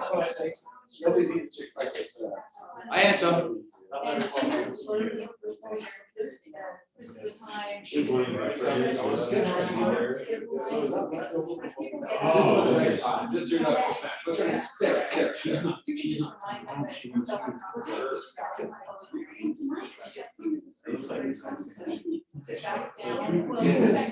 I never opened it. I just, No, I got people an are issue. kind of fighting over Ron who called me gets. and said, And speak at the appropriate time. I always told my kids, I'm like, because Yeah, it's in your order, but I just. special, but I feel.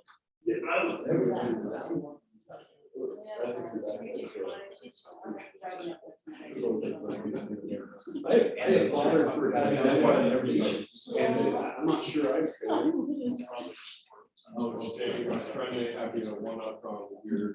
So we don't have much, we just need to go over the agenda on the backside of it. Yeah, there's some things that we talked. Oh, just went right in. Oh, they just said One of my sons, Talk about this resolution. one of my sons actually told me that We he's. just want to have a quick discussion on the schedule items, Before we open whoever we're having. Yeah. Because he wanted to know what there is.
I think we need Terry to come. Oh, yeah, for the quorum. Yeah, you're Now right. he's You're the right. man.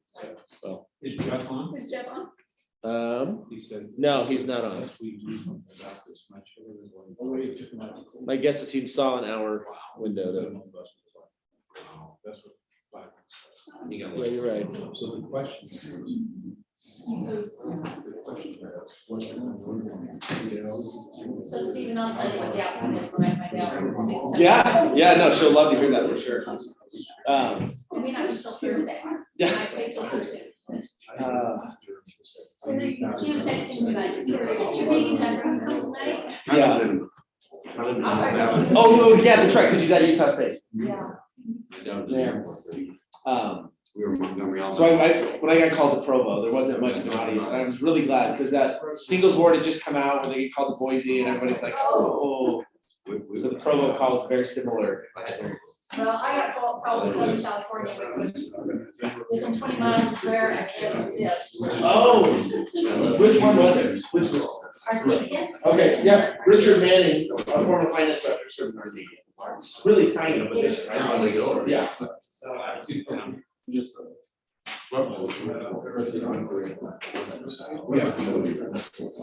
So we technically only have one.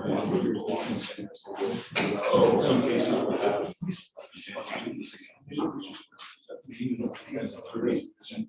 Just approving. Correct. We do it all. Generally ask anybody would like to.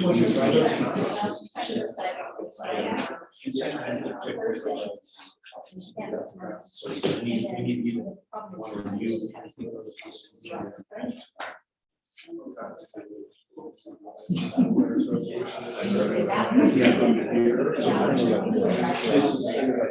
That's why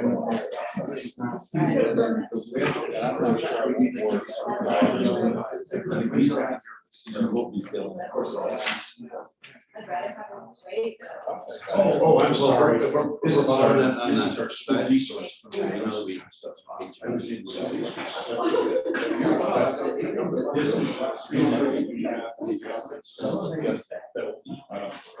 They hire assistants, even to put our resources. So this is what we do on five. That's so cool. Okay,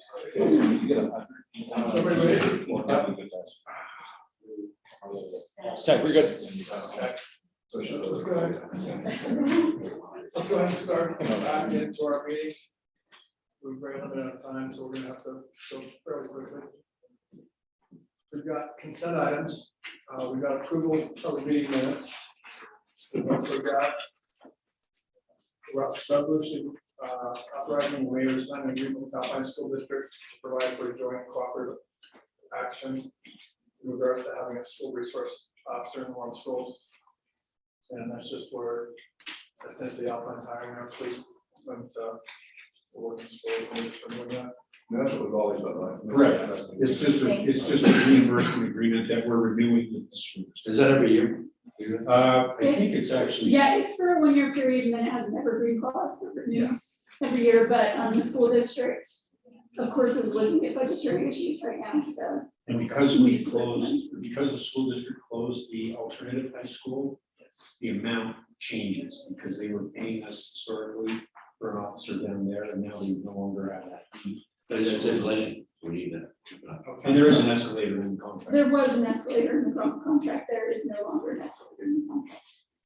Okay, so we've got a vote on those consent items. Yes. Make a motion. Well, in the formal meeting, I'm sorry. So we can get into the formal Oh, so meeting. we're not doing that here. No, sir. Okay, so we're just discussing it. All right, and so if we discuss it here, we need to discuss it again in there. You just need to take formal action. Correct. We got scheduled items on the agenda coming up.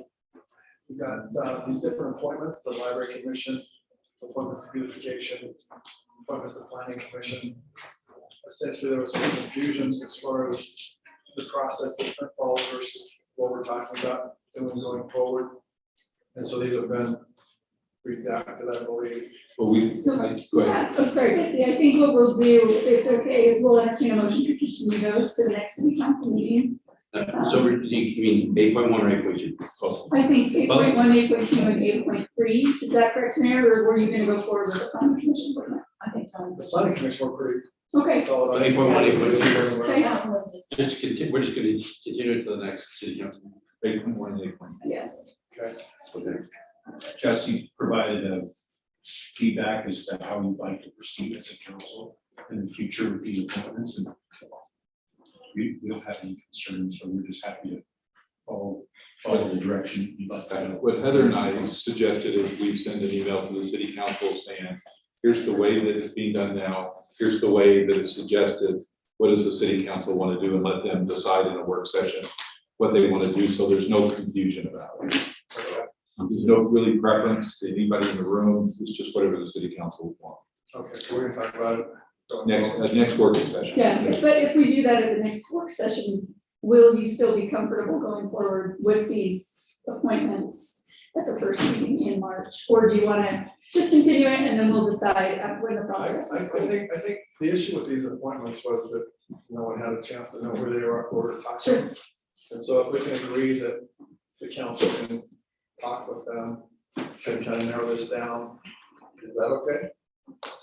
And then we wouldn't have to like bump it up. Yeah, I think that's great. Okay, so everybody's on board with that. And the way that we were talking about making it work was, there's a staff person over that committee, there's a city council over that committee. They're supposed to come together and kind of have a conversation about the applicant. Because we're the liaison with it. Right, so if you can make sure that the different councilors that are here know that they can do that with these people. Okay. Okay. Yeah. All right. So it sounds like that's the. But I mean, the beautification, I'm fine with renewing because I know all these and so I have no problem with that. I don't need a vet. But that's okay, we can just continue, that's fine. Well, that's the process we would be following. So Are there new applications? No. they're already appointed. He's already appointed. So you want to do beautification? We don't have any. It's your call. You have to appoint, if you say they're appointed, then you can go forward. We can go either way. I mean, So if you want to wait till, Let's make it all consistent. Okay. Let's wait on 8.1, let's wait on 8.2, let's do 8.3. And then we'll just make it a solid thing after the next meeting, okay? Mhm. Then we got the public hearing, which is gonna be all the revisions to the State Street Master Plan. We've got public hearing on the ordinance of amending the current fiscal year. And what is that exactly? So throughout the year, we have various things that we need to do and budgets. Primarily, they're grants or donation related items. Okay, Occasionally, they're the use of fund reserves and or various other things that require us to amend the budget. okay, so Various reasons. you present that in the meeting Yes. and then we'll vote. The state auditor, well, we used to do one budget amendment a year at the end of the fiscal year. The state auditor encouraged us to do these amendments with greater frequency. So we have scheduled 4 throughout the fiscal year. So each quarter, Brandon will come to you with a specific budget amendment so that it is more consistent with what is happening today rather than waiting all the way to the end of this. Okay, that sounds good. Finally, the Utah Lake Authority resolution. So Steve, if you want to screen something, Steve, where you're at, I'm not sure if we've got enough votes to get it through, but Yeah, that's where you're at. you know, obviously, we kind of sent you out a little explanation of what the current substitute bill does. And so didn't really get a lot of feedback, so I don't really know where the council stands with that. I think, you know, your options, basically, you could do a resolution supporting it, a resolution opposing it, or just not even doing it. So, you know, you want to have a discussion about, yeah, we support it for these reasons, or no, we support it with certain modifications we'd like to see, or we just oppose it, you know, whatever direction. So I don't know how much you've been keeping up with it, everybody has, I think. And it sounded like there were like parts of it that we thought were good, that we've been kind of pushing towards, mostly on the government side of things. It's on the taxing entity side that it's a lot more mushy. And that's where the concerns were, so.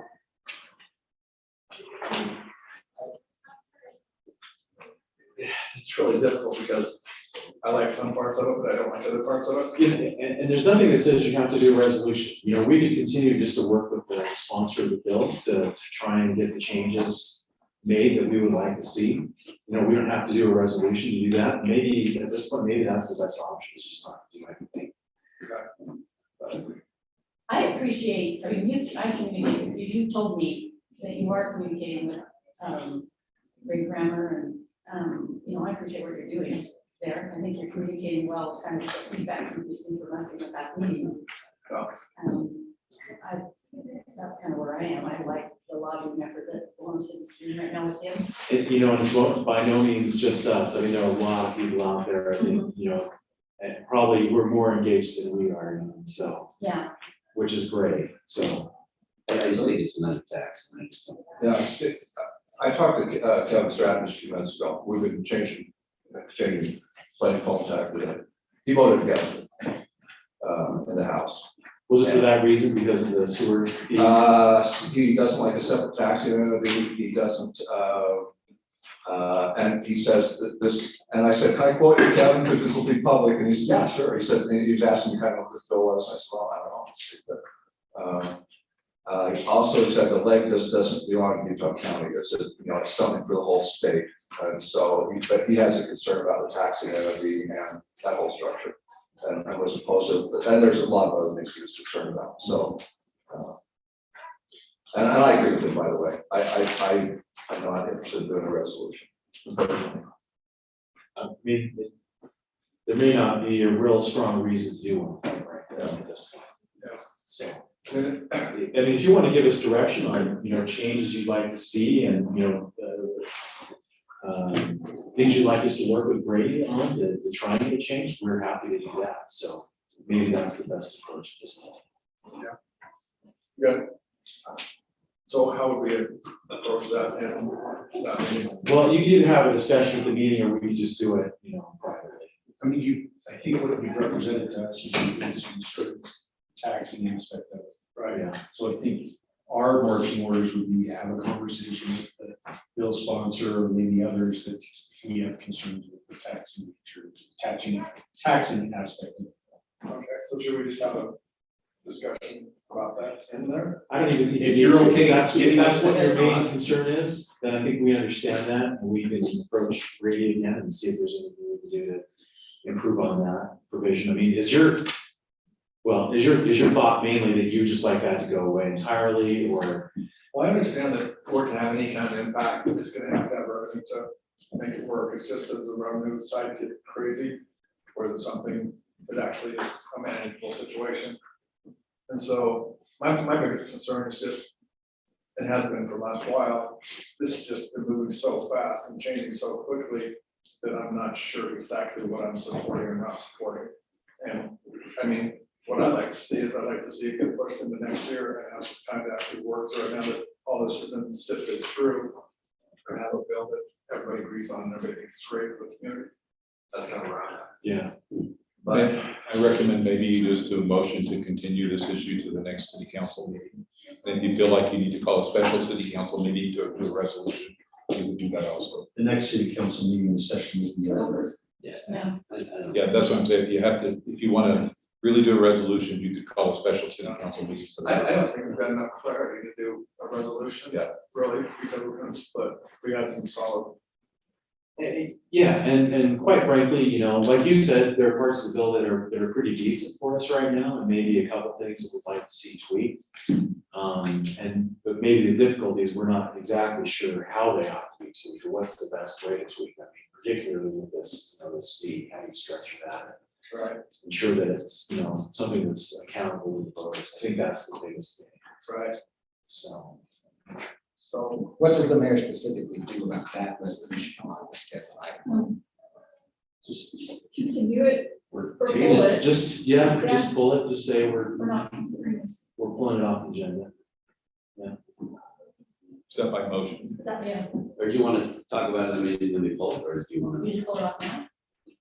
So, yeah, that would be odd, right, because it's already been noticed that, so I think we should address it in the open meeting and just say, council is not ready to act on this motion, on this resolution tonight. We are continuing it without me. Yeah, Okay, so you present that, will be presented then, and is there a motion that has to happen when we vote or not? Well, since we're just gonna table it, I don't know if there's anything for me to present. I think the mayor can just Yeah, ask for a motion to table it. Oh, he says, Basically. that. I'm trying to find out if you're gonna be at the table saying that, or then he's saying. Oh, well, I can, certainly, yeah, I mean, But the mayor could also just. when we come to that item, the mayor can just say, well, we decided we're gonna. I'll entertain a motion to table this item, or something like that. Okay. Yeah, actually, not do that. Terry, you think the mountain is up? She's just saying, is that something we should take out of order, so it can happen? This is towards the end of the agenda, so we have people. Maybe you can announce your intent. Your person intended to table this, so if you're here for that item, we're really not.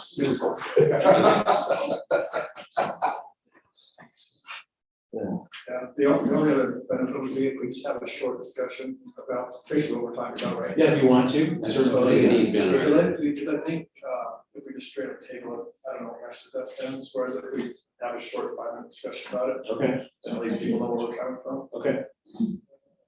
Good one. Just so the council knows, the bill passed out of the House 56-17. And to Councilmember Peterson's point, Representative Stratton's one voting in opposition. It's currently in, it had its first reading in the Senate today and has been assigned to a committee. So I think obviously the bills are moving forward. which committee assignment is it in? Do you remember? It was assigned to the, I think it's the natural resources. Yeah, natural resources, agriculture and environment.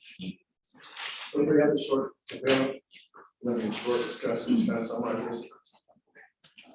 Then we have a discussion and we say, we want to table this for now. Yeah. Yeah. All right, sounds good. Are there any other issues you want us to bring up with Brady? Where is the bill? Just mainly just that. What did you think of my issue? Chamber? Your issues, you don't really like the chamber. Basically. Yeah, I just don't, if we're doing it for environmental reasons and not for development reasons, then why are we putting a member of chambers of commerce? And Yeah. I'm not, I just, when I say the chamber, it sounds like I want to, but any chambers of commerce. Right. Why do they have a seat at the table to lobby? We did actually ask Representative Rammer that question, and his response was, because there is a taxing component in it, we felt like there needed to, or he felt like there needed to be a voice of business in the discussion and in decision-making associated with the future of the law. So that's his solution, to include a voice from the business community in this authority. Okay. So, if it were me, I would prefer not to have that. But, Brandon can probably speak to this. I think that's pretty important for Brady. I got that impression. But He's not gonna change that. Okay, This first came up actually last legislative session last year. And that's been a big thing for him since day one. He wanted a voice in the business community because he wanted someone that's actively pushing towards making sure that like is economic development, recreational driver. So not to develop on the lake, but hopefully it's an amenity that draws business from the recreational and okay. Quick question, where are we at on the Palisades chokers? Because the kids been lingering. I don't know. We need to So move forward. we did hire a public engagement group, and Ryan and his team are working with them now. I don't know where they are in relation to. Yeah, so Did it the come? city engineer had a kickoff meeting with Jason Sosa last week. Oh, And I haven't had updates since we also when we'll start. That's my neighbor. Nobody wants it. I mean, Is there- okay, so Do we have that? Go the directions. Just spend money on that. I think that's the reason. Some more units. When they came here, there was, I think, there were clear two distinct voices, and I think that's why the decision was to hire an engagement firm to essentially filter through the we voices. got chokers on 500 East need to go to. But I think that's where we're at, is we're basically waiting for that data to come back, so we got something we can use. Correct. That's good. Those that live on Palisade want them, those that do not. That's basically what we found. And is it the shoulders, is it the speed bumps, or the ramps, you know? All of it. And in our opinion, you can't have one without the other. It's a safety issue. So if you're gonna take out the chokers, take out the speed bump, take everything out. That's our recommendation. I mean, we don't have them on Cargo Road, they have speed bumps. Yeah, but they don't have curb and gutter. But they have the arrows, I mean, you slow down. Okay, so we need to adjourn. Later. Okay.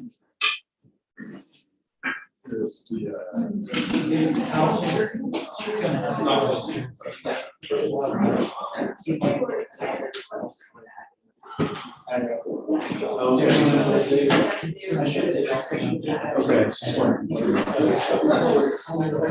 don't think it's ever going to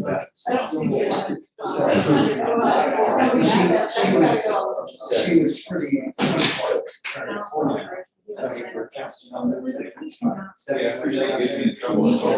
that what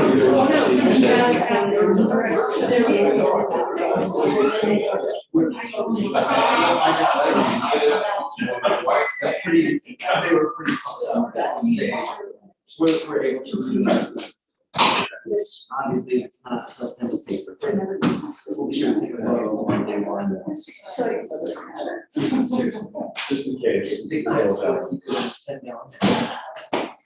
Are we still recorded? Can we speak freely now? What? Can we speak freely now? No, you cannot.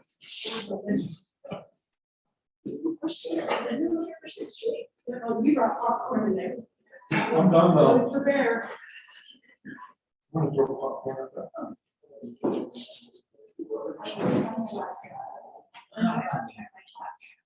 I can't wait till we install mics. And then Brandon, you're on the seat gender.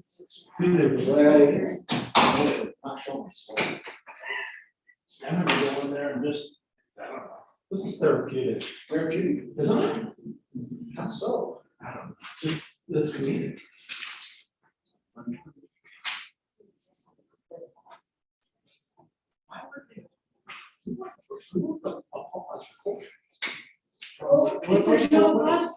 We just had this dead air, it looks like we don't know. Well, man, I get it. But if you can't separate the two, that's a different story. We're gonna censor the flaws. Only ones that are appropriate, or we're gonna allow it.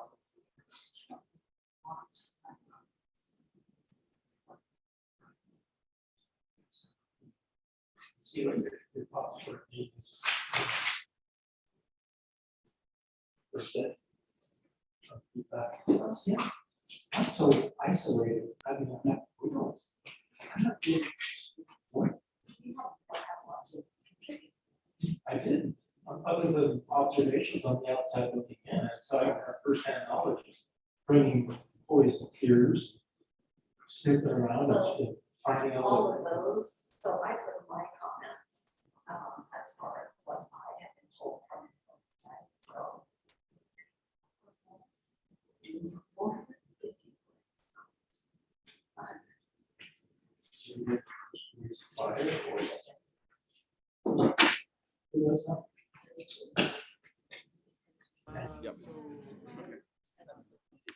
Yeah. I'm anxious for it to be over.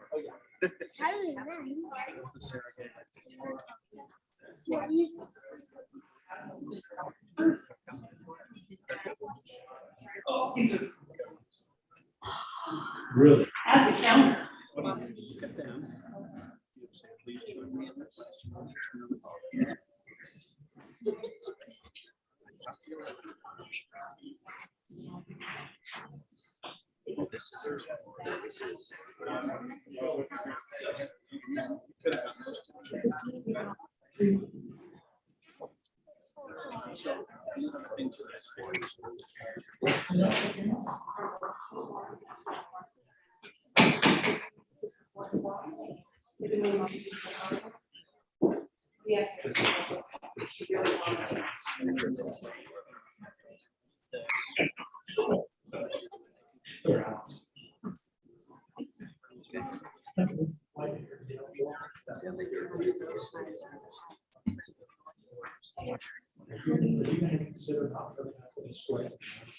No, we're doing that.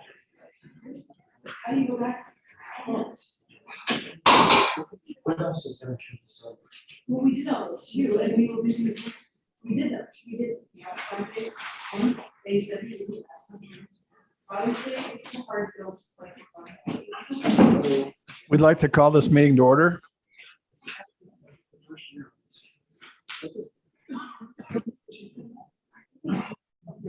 Welcome tonight. And we'd like to start out with an invocation from Adam Robertson.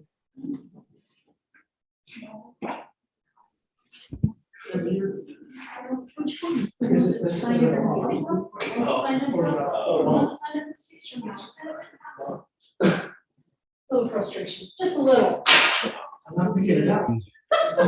The freedoms to assemble here.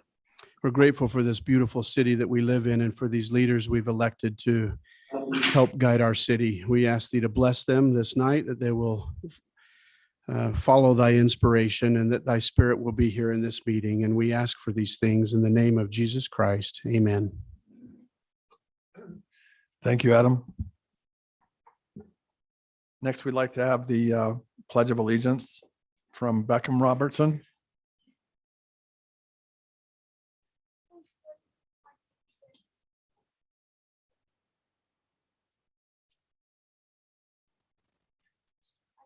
Of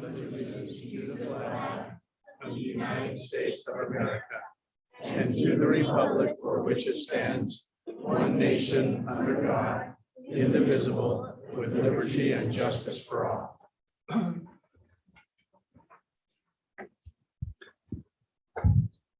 Hey, Mayor, I appreciate the Robertson's family, and for Beckham to do the pledge. You're a rock star, brother.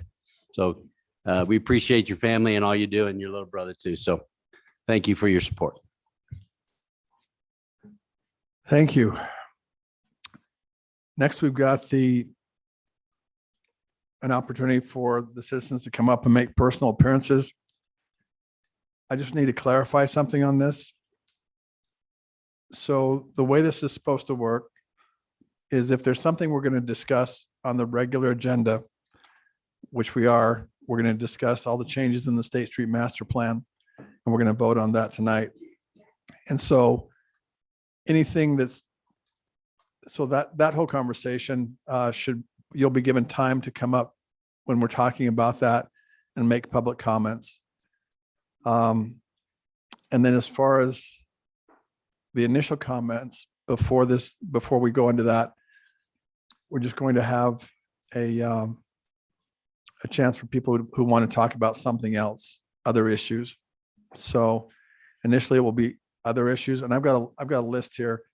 It's just, it does get confusing because the State Street Master Plan, people who have signed up on this list will need to wait until we have that part of the meeting.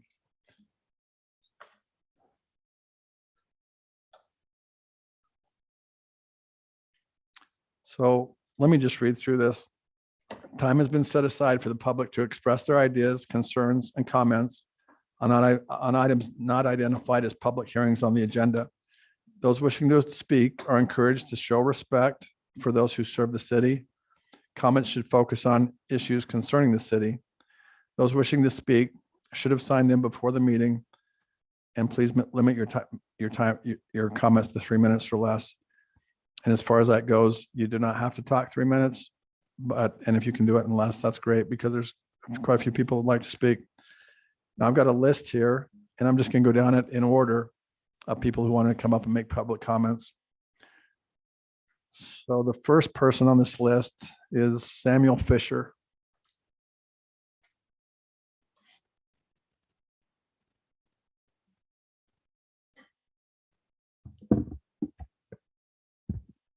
Hello. I've written out my notes so I don't ramble. I'm Samuel Fisher. I'm a fairly new resident of Orem, so I'm very happy to be here. I've been around Utah for a little bit. I'm surprised by how many people show up to these kinds of meetings, so not sure what to make of that. But I just wanted to comment on, I'm really excited to hear about a feasibility study for the district split with Alpine. Most recently, I just came from the boundaries of Jordan School District, and Alpine had a less than good reputation there, including I heard about a principal who would actually send his kids to the district that I was in because he didn't even want his own kids there. So I think I'm pretty excited to see how the study goes and what the outcomes are. I also have some friends in Corner Canyon, and I know they're looking at doing the same thing and splitting off as well. So I can't think of a better time to go ahead and do this. And I'm hoping that we can find synergies and also be able to bounce ideas off each other as we go through this, or at least be able to see each other's blind spots and get some lessons learned from similar groups. I do know that some people get nervous because they think economies can only be achieved at scale. And I'm pretty fiscally sensitive myself. But I've got some experience in business. In fact, that's my area of study, especially in operations. And it turns out that we've got many examples of economies of scale actually being just easy ways to hide economies of cost. So I'm very optimistic about the district split and about the study. I'm looking forward to it. And once again, I'm really glad. Thank you for this time to comment. My best hope is that we can have something that's very responsive and gives us local control and fiscal transparency. And I'm really glad that you could listen to my comments. I'll just render the balance of my time. Thank you.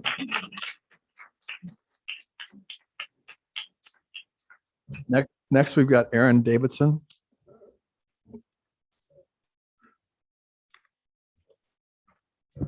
So it's interesting how things fly on social media.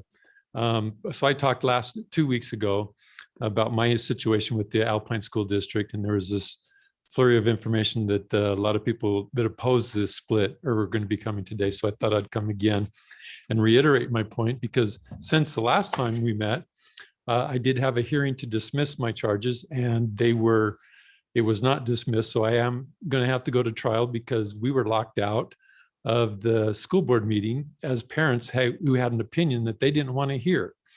So I appreciate that that Orem is looking at splitting off from the Alpine School District, and pray that you guys, if you do, that you try and seek very virtuous people to run the district, because I think virtuous people will make a great difference in the lives of your children.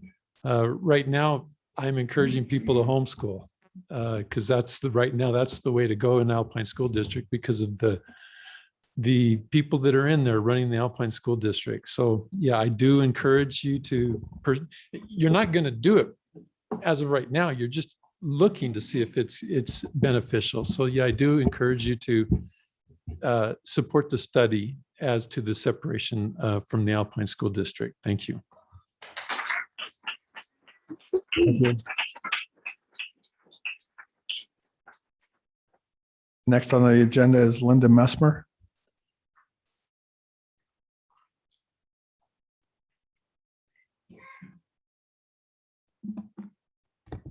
Thank you.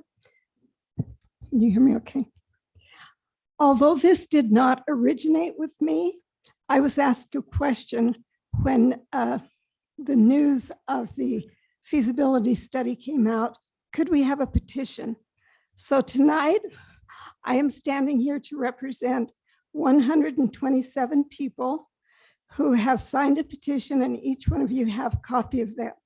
It is entitled Exploring a New Orem School Board. And it said, we would like to show support for the Orem City Council by supporting the initiative to explore the creation of a school district for Orem City.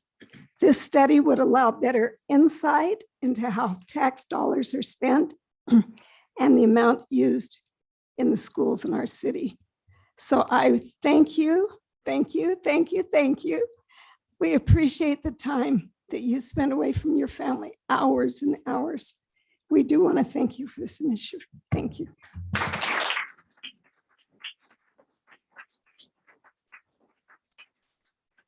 Next, we have Sissy Rasmussen.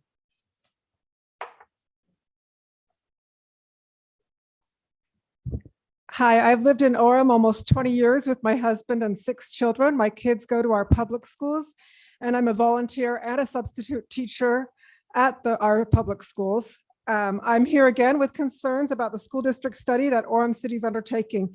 And the question I hope you will ask yourselves and then answer for all of us is this: what problem are you trying to solve?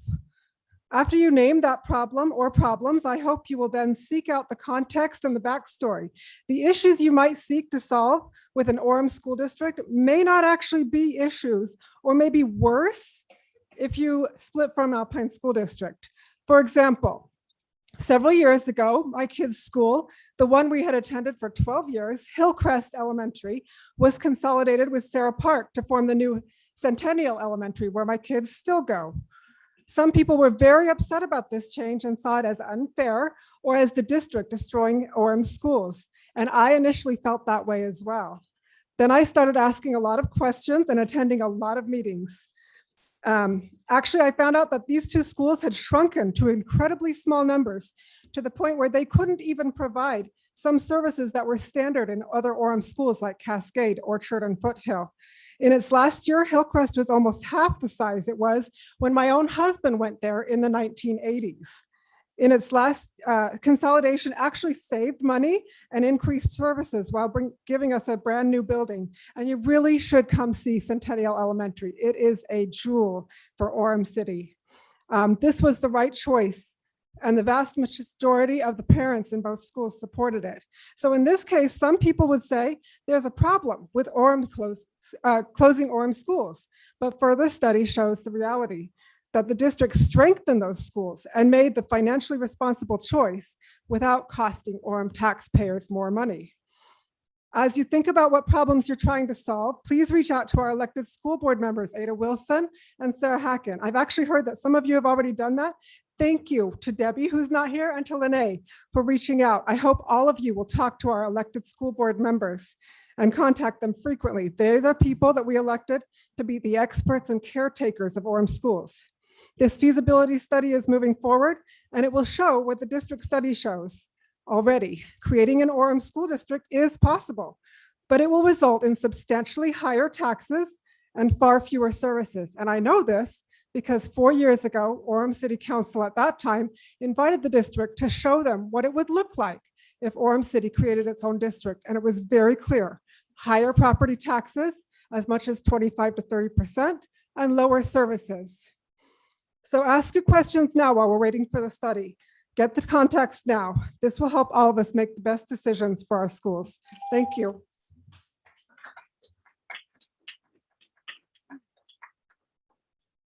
Next, we have Brittany Lindsay.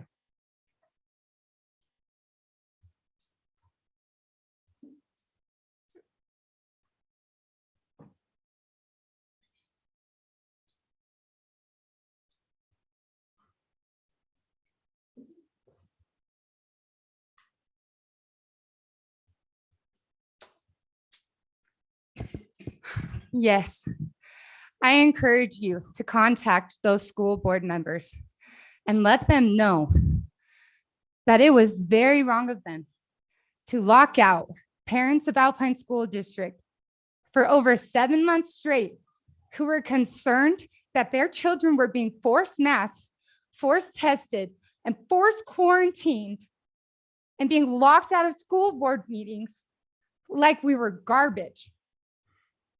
We were even emailing those school board members, and we were not hearing back from them. So we would go and stand outside those school board meetings for hours that night, and they would walk past us and look at us and keep going the other way because they didn't care. And now we know why they didn't care, because they were being given funds from the federal government, and that was more important than what was best for our children. And that is never okay. And that is never okay. My name is Brittany Lindsay, and I'm being criminally charged by the Alpine School District for standing up for my children at every single one of those board meetings that I could make it to. And this girl right here came to a lot of them with me. And so did she. We stood outside lots of schools holding signs saying, "Unmask our children," because that is morally corrupt in my eyes. And if it's not in yours, that's fine. But I wanted a choice for my children. And so I pulled them out and I homeschooled. And I put them in a charter now, and I'm probably going to homeschool again because there are some pretty awful things happening in our district, sadly. I live in Cedar Hills, and I think there's good in every person, but I think that money, big money, and numbers totally corrupt people. And that is incredibly evident when you look at Alpine School District, the biggest, the wealthiest school district in Utah. I run a network called Utah's News Network, and we created a video, and it shows step by step what they did in corruption for almost 2 years to our children. And they are still criminally prosecuting Aaron and I. We have to pay for lawyers and go to trial because we were standing for our children. How crazy is that? It's crazy, and it's wrong. And people will look at Utah and tell you that will never happen in Utah. And that's sad because it is. It is. Anyways, I am all for more personal representation. And so if you can become your own school district and if you can split off, please do. Thank you.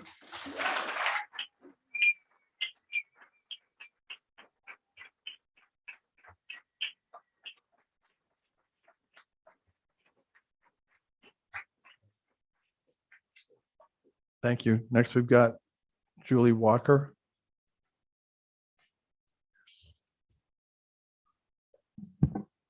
Hello, my name is Julie Walker. I have served as the elected Orem Council PTA president for the past 5 years. Orem City has 3 councils in the Orem City. We have Orem, Mountain View, and Timpanogos. We have more than 2,000 members in our schools between parents and teachers. I am here today to represent all Orem PTA members. We support Orem City in their commissioning of a feasibility report, just as we would support any city in a school district this large. Our hope is that either a PTA representative or a parent or PTA member from each of the 3 councils would be included in the committee that will review the information from the study. That is why I'm here to respectfully request that the Orem PTA please be included in the discussions and have our input heard. One of the purposes of PTA is to advocate for fiscal responsibility regarding public tax dollars and public education funding. We would love and appreciate an opportunity to be a part of this conversation. We want to help in any way we can. Thank you for your time. Thank you.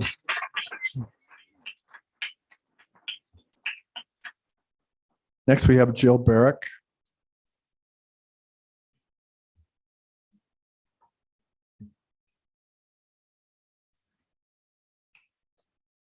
Hi, friends. I'm Jill Barrick, and my boys go to Northridge Elementary School. I live at 365 West, 1750 North. I volunteer every day at Northridge. I don't get paid. I could work in commercial real estate, but actually teaching a kid to read is far more fulfilling to me. And so I want to tell you some things that have gone on at Northridge. Northridge and many friends on social media and Orem, we've all had mass enrollment changes because they imposed early start times or late start times. And when we asked Alpine School District about that, the clusters, they didn't give us an excuse as to why they came up with the clusters. And the only city in all of Alpine School District that had even start times split between early and late was American Fork. Every other city, they were very skewed, and we ended up with late times. So my kids lost a lot of friends that had to move to another school because their parents needed to go to work. And so that has been a hardship for a lot of people. Northridge was always known for its specialties, which unfortunately were taken away. And instead they were put in with special needs. And I love handicapped kids. I worked for 5 years as a volunteer when I was in high school and junior high, playing the piano for disabled people. And however, 5 classes at Northridge alone is too many. When I'm there, I see kids moaning, screaming, crying in the hallways. Some throw themselves against the walls and the floors. I don't think that this could be considered a normal nor a joyful school experience for any of the other students that go there. There was a 2nd grader hit on 1600 North, almost died. And that's because 300 cars come at the same time for drop off and pickup. A 2nd grader almost killed. A 5th grader, and I want to be very sensitive about how I say this because my own children are in here and they're 8 and 10. A 5th grader attempted self-harm to himself in front of other students at the school. He tried to kill himself. 15 teachers went to Disneyland in January, the very week of the highest COVID peak and a lack of substitutes. It looks really bad. I will send you a letter from the Alpine School District about the first week of school. Elementary students were left all over Alpine School District for 45 minutes before school buses came to pick them up. They were left 45 minutes after school. I can't imagine how I would feel about my child spending 45 minutes. I just want to say any effort that we collectively put together for our children is time and energy well spent. And I applaud you for starting the dialogue. May it continue.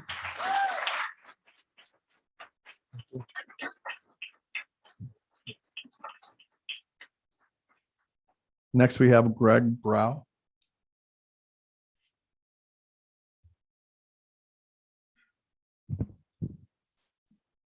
Good evening. I want to congratulate the City Council on their hard work on behalf of our community. I feel they're working on significant initiatives that are going to be a benefit to Orem. I am concerned, though, that 3 of the council members are not here tonight. I find that a little strange since I think you know when your meetings are held.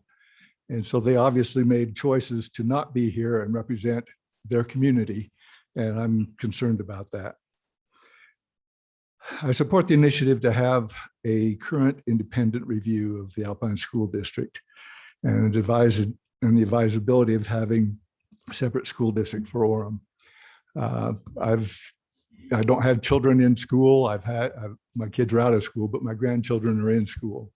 And I'm concerned with the things that I'm seeing and hearing about what's going on in the schools. I think Alpine is way too big, and I think that it can be a lot more effective and efficient by being split off from the Orem could be split off from Alpine. Again, I think this initiative to do an independent study is going to be very beneficial. Thank you. Thank you.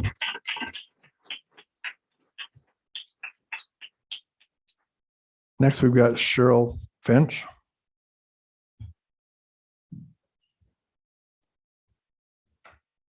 Is Cheryl Finch here? Okay, we'll move on then. Oh, he's here? Okay, sorry. Come on up.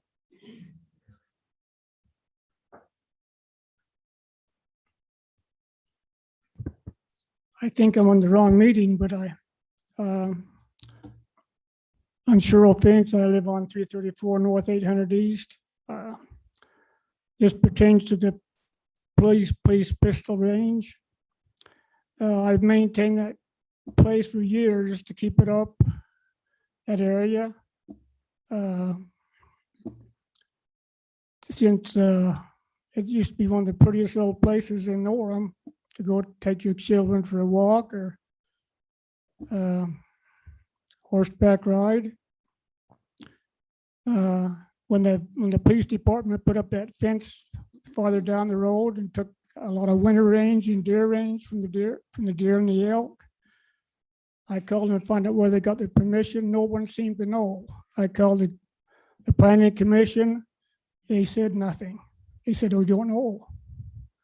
They took a main trail up through there, one of the prettiest trails in in the Utah to me. They take the fence and split it all the way down around the uncritical deer and elk range. And I called the guy, the chief of police. He come in there. He just went out and he said, "Oh, we're gonna." I told him about the deer and elk winter range, and he said, "Oh, we're gonna take it down in the wintertime." They've never taken it down. They just put a big shack up there on the end of the hill, make it look like a dump up there. And now they dug all the way up, all this winter range for the deer and the elk. You can't use the trail. And I just think, where do these guys get their authority from? No one seems to know. I talked to Mayor Brunts, nothing. I talked to the park commissioner, and the guy that does those parks. I says, why don't you make a park up there? Take that stupid fence down they put up there, and so we can use the trail. It was the trail is there for, it said that there's a sign there I put up there, no motorized vehicles allowed. Okay, we put up horse ties and everything, and now you can't walk up there, you can't ride a horse up there, you can't do anything else except these guys go walk around that hill and destroyed the hill now. It's the sickest thing I ever saw. I mean, that's where we used to take come to visit us to look at Orem City. It's the prettiest place there is to look, see over Orem City. Now it's just like a dump up there with that big stupid fence, the extra fence they put around there on that critical deer elk range. And no one, I've called some of these councilmen, I don't know who they are. I told them about months ago, nothing. I can't remember his name, but anyway, I got a map here. I'd just like to have you guys look at it. There's a map for all of you to look at.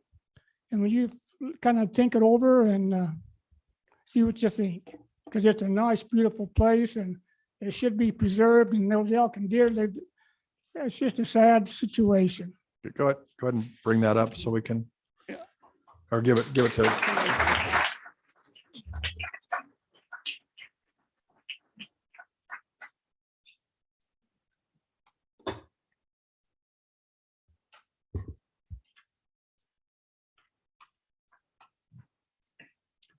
Okay, thank you. All right, we're going to move on to the consent items. But I just want to clarify before we go into the consent items, because we'll need to vote on that. Is anyone online of the council? So Jeff Lamson is online, so he'll be able to vote, right? Mayor, I'm here. I'm in attendance. Okay, perfect. Is Tom McDonald online? Is Debbie LeRae online? They're both not available. Okay. All right, the consent items. We've got an approval of the meeting minutes for February 8th, 2022. And we've got a resolution authorizing the mayor to sign an agreement with Alpine School District to provide for joint and cooperative action in regards to having a school resource officer in Orem schools. And what that is a continuation of a contract we've had for quite a while, where Alpine School District hires our policemen to be in their schools, and it's a contract that we have with them. So we're just continuing that. Can I have a motion on those two consent items?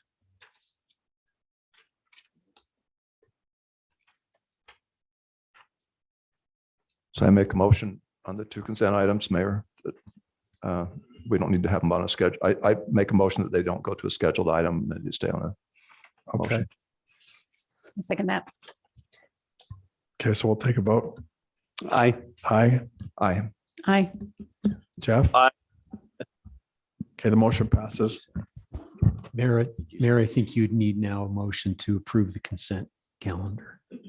Okay. I make a motion that we approve the consent calendar. I second that. Aye. Aye. Aye. Aye. Aye. Thank you. The motion passes.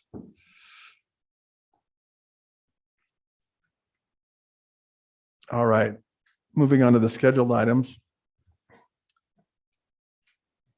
So here we have appointments to the Library Advisory Commission. And we also have appointments to the Beautification Advisory Commission. And that's 8.1, 8.2. And those two items we're going to continue. Yeah, can I make a motion for that then? Sure. I make a motion that we continue 8.1 and 8.2. I second that. So next city council or? Yeah. We'll continue to the next city council. Yeah, I don't think we need a date specific. Okay. I second. An aye. Aye. Aye. Aye. Thank you, Joe. Okay, the motion passes. 8.3, we've got an appointment to the Planning Commission. We've got Tina Olkowitz, who's being appointed to the Planning Commission. So I'd like to make a motion that we appoint Tina Okowitz to the Planning Commission. I'll second that. Okay. Aye. Aye. Aye. Aye. Aye. Jeff, are you there? Jeff. The motion passes. Is Tina Olkowitz here? Tina, would you like to come up and just take 3 minutes and introduce yourself? Thank you. My name is Tina Okolowitz, pronounced like Coca-Colowitz. I was born and raised here in Orem, Utah, and have chosen to spend my life here. I graduated from BYU with a degree in psychology, and I worked in marketing for a tech company called 3Com. I traveled a lot with work. At the time that I had my second child, we made the decision for me to be able to stay home, and that is when my appreciation for Orem truly deepened. We loved exploring the city parks and checking out loads of books from the library. We spent countless hours at the fitness center, while by then all 4 of my children took swim lessons, and my oldest went on to become a Red Cross certified lifeguard at the fitness center. The programs and services in the city are amazing. My family has benefited tremendously. That's why my husband and I have chosen to stay here and invest in Orem. And I can literally say that our roots are deep, and allow me to give a little background as to why. My husband's family came here from East Germany just before the Berlin Wall went up. They purchased 4 acres of land, all of them orchards, and my incredible mother-in-law, who's right there, she worked those while my father-in-law was a welder for Geneva Steel. In the late 70s, the city needed land to build Windsor Park, and my family happily obliged, causing 2 acres of our land to be subdivided for the park and the Daniel Drive subdivision to occur. We still have 2 acres of remaining trees and are some of the last people in Orem who use irrigation. This long, slow watering process has allowed our trees' roots to grow very deep, and it keeps them stable when the storms come. My goal as a member of the Planning Commission is to help Orem's families to become as firmly rooted through the careful city planning. Orem is at a very critical juncture. With our population nearing 100,000, we are no longer a sleepy orchard town, but full-fledged city facing real growing pains. Now's the time to make sure that we don't just build housing, but we balance that with necessary infrastructure. Luckily, the challenges we face are nothing new. Many other cities have dealt with them in good ways and bad ways, and we can learn from them. Through my work and family, I've traveled both the country and work and world extensively. I can lend my firsthand perspective into the solutions I've witnessed. I've also spent the last 20 years managing rental units in Orem and understand these challenges well. I'm honored to be able to serve as part of the Planning Commission and promise to work very hard. I thank you all for extending me this opportunity. Thank you, Tina.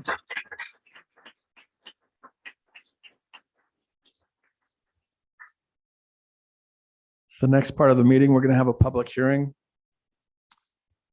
And this is to discuss the State Street Master Plan changes. We're going to be amending section 22-5-3A and the zoning map of the city of Orem by changing the zoning properties within the hub districts, the art district zones, the city center district zones, the Canyon Crossing district zones, and the North Village district zones to C1, C2, C3, R6, R6.5, R8, PD1, PD30, PD37, PD39, and PD40 zones. And amending the portions of section 22-8-8 pertaining to the zone development standards along the State Street corridor. we'd like to have Jason Bench give us a presentation on this. Thank you, Mayor, members of the council.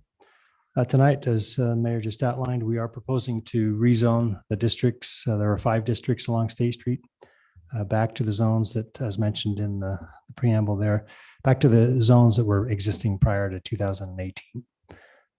When the first city center district was the first to be done in 2018. So we're proposing that they go back and be rezoned back to those. You can see there the University Parkway, 800 South, and City Center or State Center Street, excuse me, areas, and then also 8th North and 1600 North, all of those going back to the zones that were previously approved as mentioned. There are several items that we're proposing. This is a really tiny print, so I apologize for that, but trying to fit it all on the screen. There are 9 points that I just want to point out. The first one is the, we're as directed by the council, we're keeping the separated sidewalk portion of the district or of the State Street corridor where they do have to have a separated sidewalk, and any new development comes in, they'll have to put the sidewalk back 15 feet, put the 8-foot sidewalk. So that is item 1 that points out behind the sidewalk, there's a 15-foot then setback requirement. Before the State Street districts required that the buildings be brought up within 10 feet, that will be eliminated, and they'll be able to either put it at 15 feet or anywhere on the property that fits the requirements of the ordinance. Number 2 is a cleanup item, just to basically make sure that the 4 asterisk notation applies across all of the zones. So the equal to the height of a residential portion is just a way for us to make sure that everybody understands that that's something that will require. And let me see if I can zoom in, make it a little bit better to read.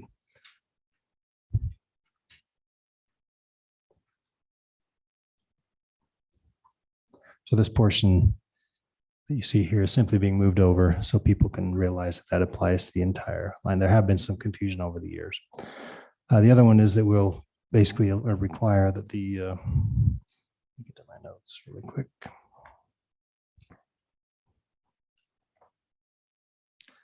That the overall height under number 3 is 48-foot maximum height, not only in the C3 zone, but also in the C2 zone.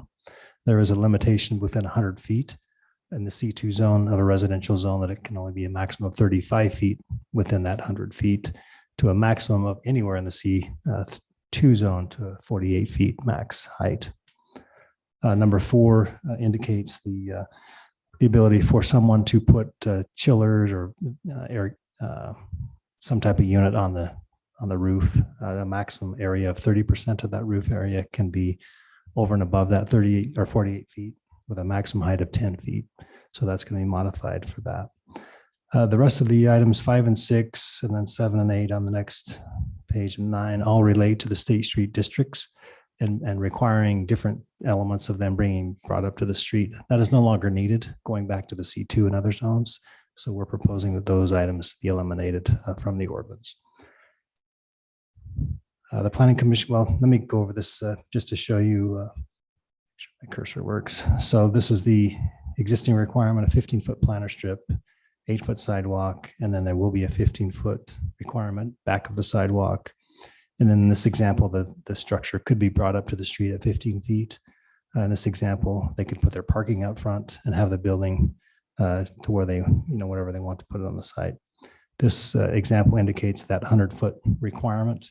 So if this is a residential zone here, any building within that 100 feet would have to be a maximum of 35 feet. And at the same time, there is a built-in requirement that it has to be equal to that height. So if they want to do a 20-foot building or a 10-foot building, it would have to be either 10 or 20 feet with a maximum height of 35 feet within that 100-foot setback. The Planning Commission did review this and did make a recommendation that the council approve the proposals as proposed. Be glad to address any questions. I have a question, Jason. Sure. So your 8-foot sidewalk that we're putting in there, do you feel that that's adequately wide enough for pedestrian and bicycle traffic? Do you think that fulfills a need for bicycling along State Street?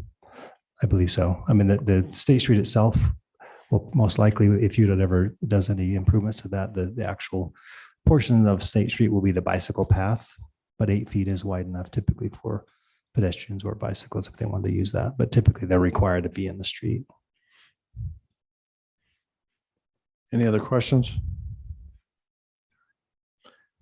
Okay, we'd like to allow the public chance to comment if they have any questions or if anyone would like to come up and say anything. Yeah, Mayor, if you'll just officially open the public hearing to public comment. Okay, we'll officially open the public comment. If you like just to come up.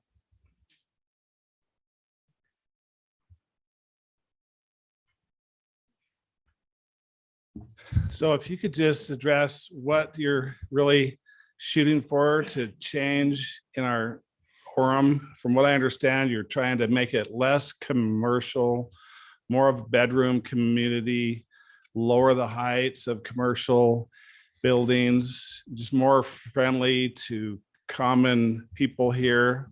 Is that it? Am I hitting that as what you're trying to accomplish? Because if it is, we're very happy about that. Is that what you're trying to accomplish? Yeah, Jason, you want to answer that? So it is going back to commercial. So it's more retail office driven. The districts did allow residential. This would eliminate the residential option along State Street.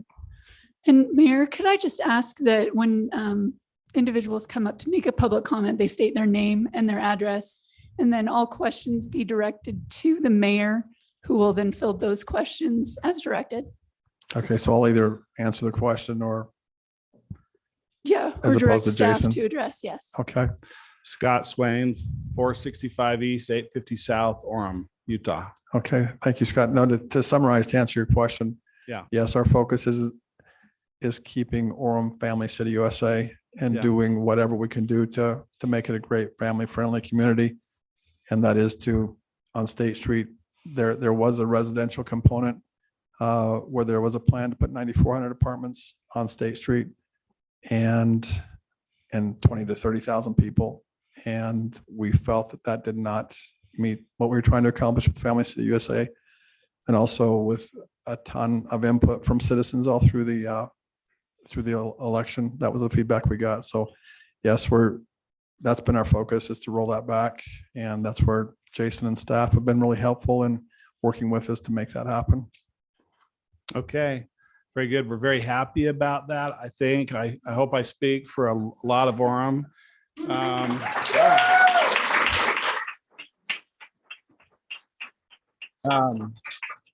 We don't need Orem to be a big city. We don't want it to be a big city. I mean, we can't keep people out, but we need to keep it friendly to us and our children.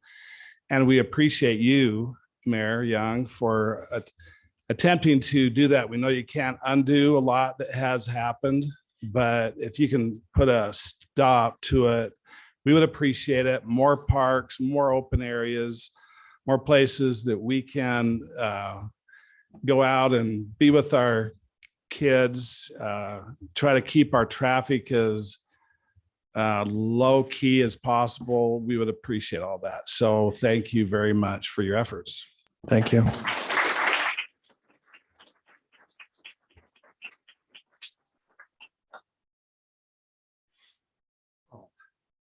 Hello, my friends. I'm Alan Kreutzkamp. I've been a citizen of Utah County since 1987.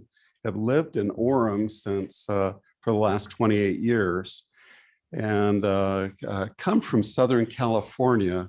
So master planning and putting in big communities real fast is very common to me. I have a background in real estate, started off in property management here, did real estate sales, have a lending company, have done lots of real estate throughout the Southwest, and 100% in support of changing the State Street Master Plan.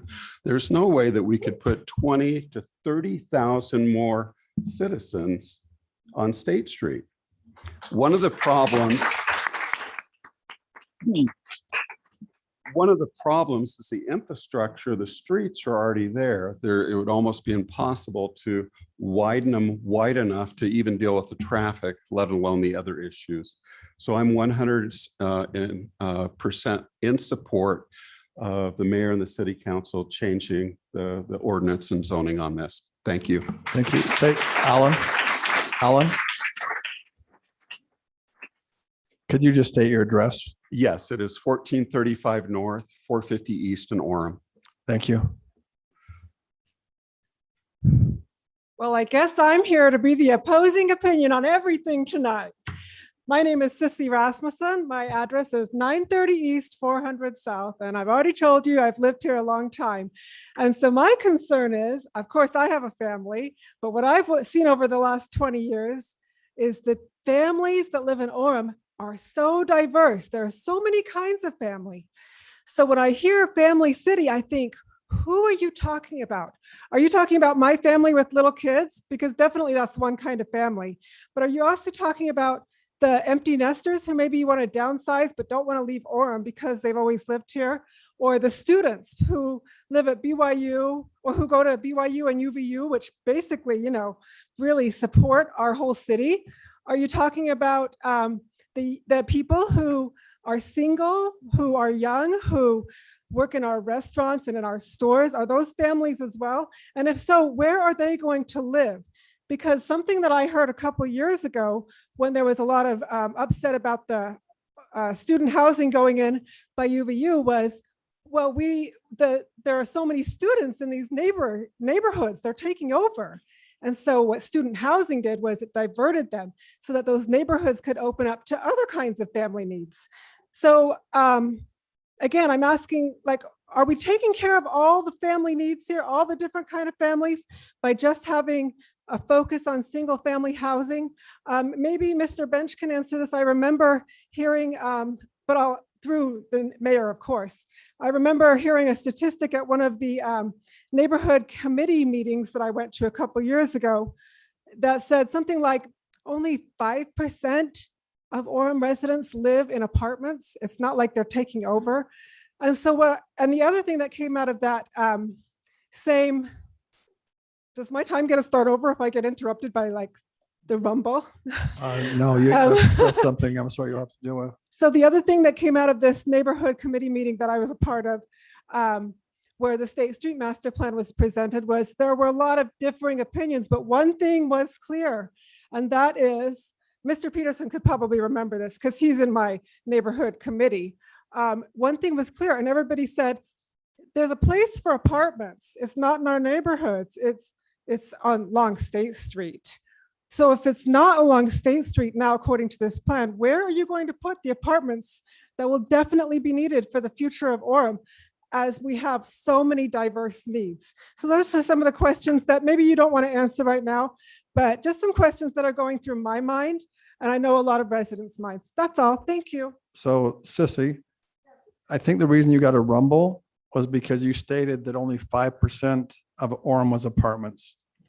No, 5% of residents live in Orem. 5% of residents live in apartments. I understand that there's a difference between the rentals. Do you understand what the percentage of rentals is in Orem? No. I'm not talking about rentals. Well, that's what we're talking about. So with rentals, I would say we also need to differentiate between who's renting as students. So how about we just answer the question? What is the percentage of people in Orem that live in rentals? Well, I understand that it's 40. I mean, to make the point. Oh, sorry. Did you want me to answer that? I did want you to, but I want you to answer. We're back on 5% of apartments. The reason you were getting a rumble and we're not understanding what you're talking about is because you're saying there's 5%. And I'm asking you what the number of rentals is in Orem. It's a simple question. So are you quizzing me? You want me to answer that? Yes, because you're stating okay, facts. So from the statistics I have read, 40% of Orem residents live in rentals. Okay, thank But you. that's different from 5% living in apartments. Okay, 43% live in rentals. But apparently, that's just my question. I didn't know if this was supposed to be a debate between me and you. I just wanted to be, as a resident, to make I understand, a statement. But when you're stating facts, I just want to clarify. So thank you. Okay, thanks.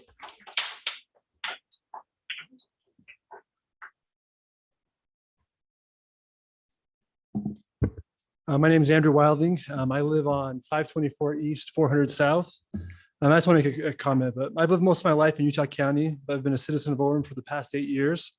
I appreciate the time given to the citizens add some of their input during these city council meetings. Over the last few years, I've thought about what I can do more to get involved. I, like a lot of people, would just look mainly to vote on president, Senate, House of Representative elections, and not really look at the local candidates too close and call that good. But I couldn't really see how that was impacting my community of Orem. So I wanted to get more involved in local governance. I believe that would have more of an impact on my family and in my own life. I had the chance to hear a lot of the candidates, hear Mayor Young speak as he was a candidate. One of the things that stood out to me was that he wasn't looking for this position, but was looking to run to lead Orem in a different direction. I appreciate the time that all the city council takes out of their lives to serve our communities. I know there are a lot of better things you could be doing through time. I appreciate how fast things have moved to make sure that the State Street Master Plan was looked at and not just moved through. This is one of the key things I wanted to see adjusted. I don't think it was what many Orem citizens wanted. The direction Orem was going in seemed like it was listening more to developers than it was Orem citizens. I know some of the changes that have recently been done by the city council were not how it normally is done, but with the timing telling so compressed, it needed to be done and has my support. I don't think we should keep doing things the same way just because that's how it was done in the past, but look for new ways to improve. I want Orem to remain family focused, but also grow responsibly. I want to voice my support for how things are going and the changes that are being made and the things that are being looked at. I'm also interested in seeing the study on splitting from more Alpine school districts or maybe able to better serve its students and its families. Thank you. Thank you.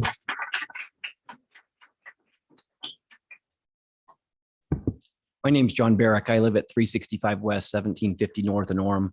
I appreciate you addressing the State Street Master Plan. As many of you know, I've been here a lot of times in the last year, and we've canvassed neighborhoods with our children because our neighborhood was significantly affected by a large-scale development, 43 units on less than 1 acre, just a few feet from my house. We don't think that that was appropriate, and we are grateful for the steps that you're taking. A lot of people think that apartments equals affordable housing. And I'm going to point out that almost every single apartment that was built in Orem in the last several years is not affordable housing. If you go to the Aston or any of these other big developments, the average apartment there is more than most of our mortgages. So it's not affordable housing. In many cases, they were taking out affordable housing in order to put luxury apartments. That's not helping Orem. We are grateful for all your time. We're grateful for your time and all of your service to Orem. And we thank you for taking up this project. It's important to the citizens of Orem. And we say that, and I like to leave that and with a thank you. Thank you.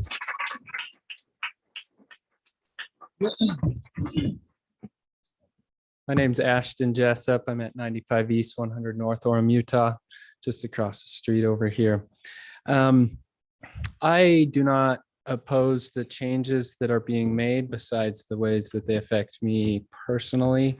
I'm currently living in a zoned CCD district, which means that I could potentially put townhomes on my property.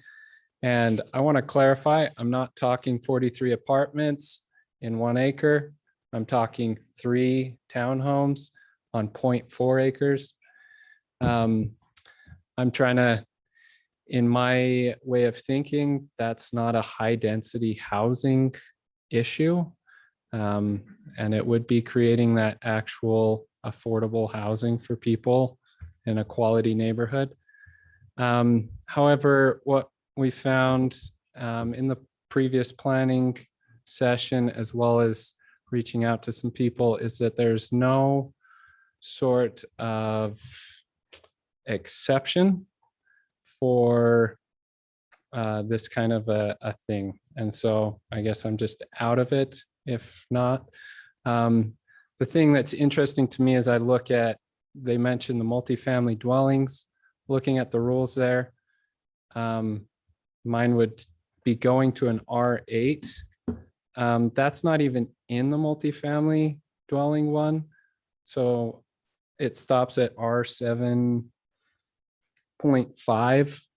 And so I'm just wondering if there's an exception or a way that I could go about potentially maintaining my little piece I'm not a big guy. I'm just a little guy trying to make the most of it. So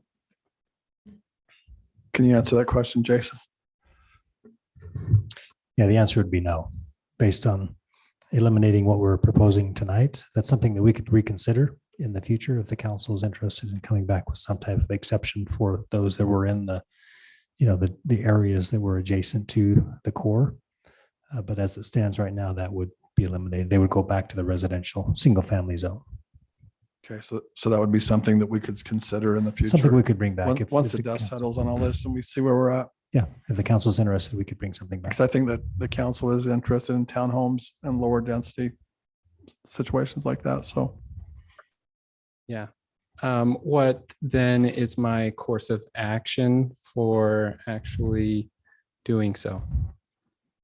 There'd be nothing at the moment unless you wanted to make an application to change the zone or something like that. The staff right now is not in a position or going to move forward quickly on any changes at this point. right. So there'd be nothing right now. There's something potentially in the future. Okay. What is your timeline? My timeline, it's not immediate. It's 5 years out. 5 years out. Okay, thank you.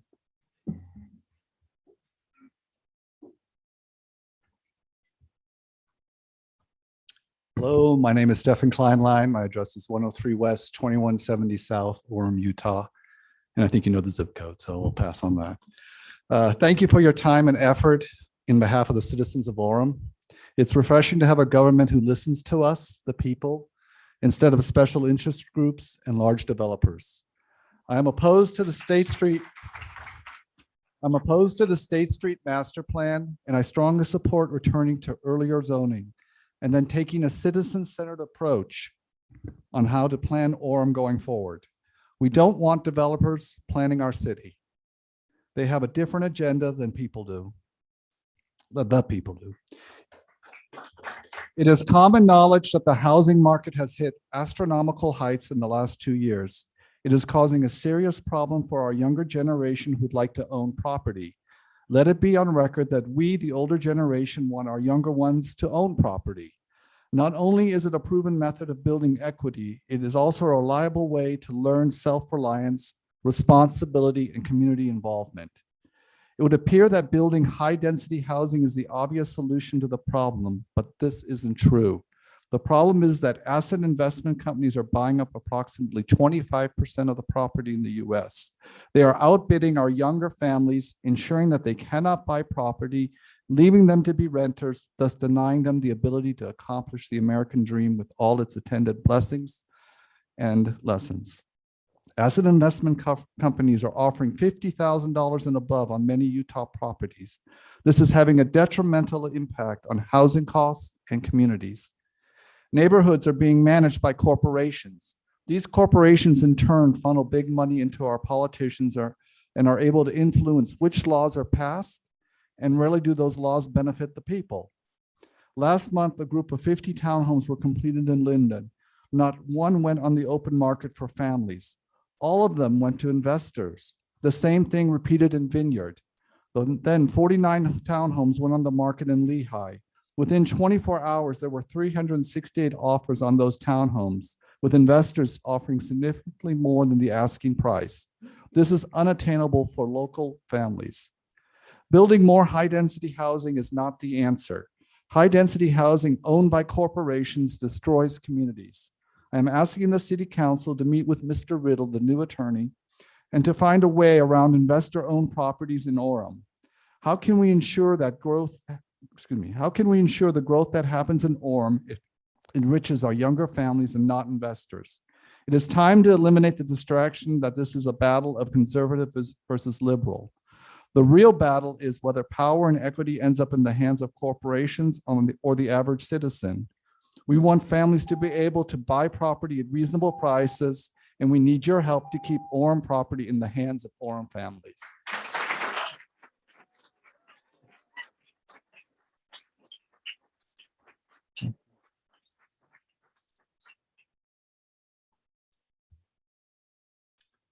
So well written. I want him to write mine up here. Good evening. My name is Brian Heidemann. I live at 281 West, 2000 South in the prestigious city of Orem. I have no skin in the game being here. My family lives here. It's a great place to live. We lived here about 9 years. I have not been involved in Orem politics as much as I should have been, but I appreciate you handling what you do on a daily basis. My wife and I are in approval of putting the zoning in Orem along State Street. The current State Street master plan will destroy, in my opinion, Orem as we know it. We understand Utah has a housing problem. We also have a water problem, an infrastructure problem, traffic, parking, and special interest problem. We understand putting zoning back to 2018 standards does not solve these problems, but we can look at plenty of urban examples in the US to see what our future would look like if we don't change the course. I live in Orem for the reason that it is not urbanized. If I wanted to live in an urbanized city, I would go to Salt Lake or Seattle or Chicago, or even Lehigh. Finally, yes. Urbanization may solve a few problems right off, but I believe it will destroy the way of life as we know it in the future. Thank you for addressing these issues. Appreciate your time.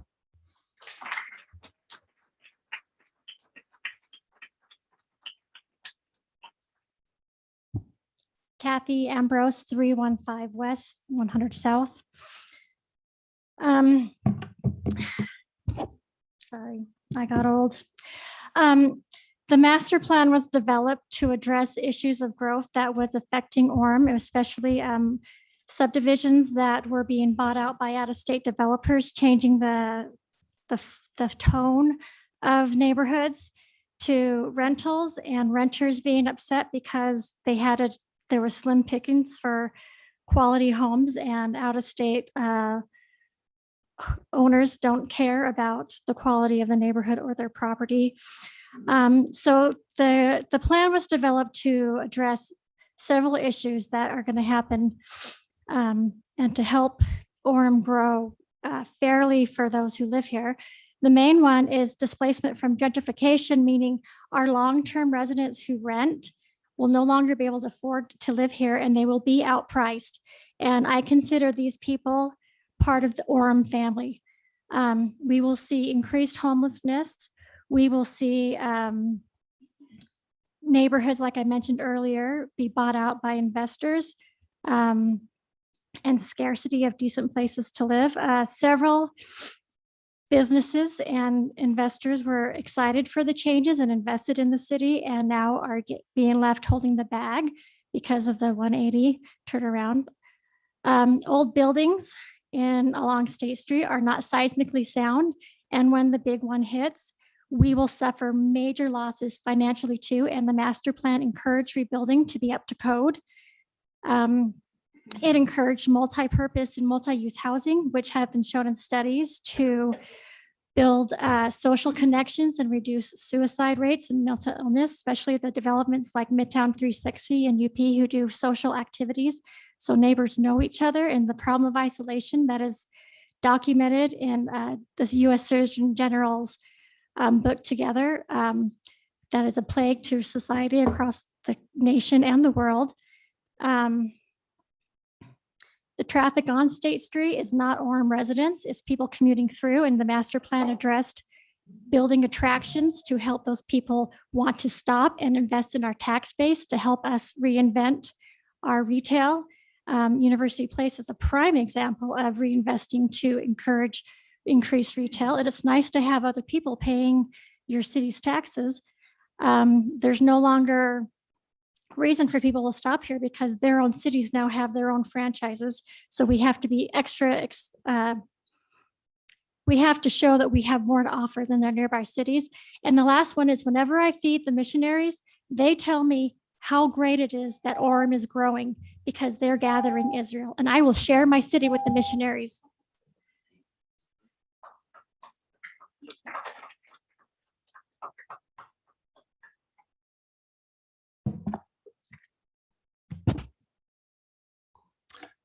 Hello, my name is Dale Cutler. I live at 84 West, 530 South. I am an Orem resident and I own Cutler's Incorporated on 271 North State Street in Orem. I have chosen Orem as the community for my business and for my home. I have raised all 4 of my children here. I've invested my money and time and efforts to keep my business and home in Orem. And last week we celebrated 40 years of being in business, 39 of which have been in Orem. Our businesses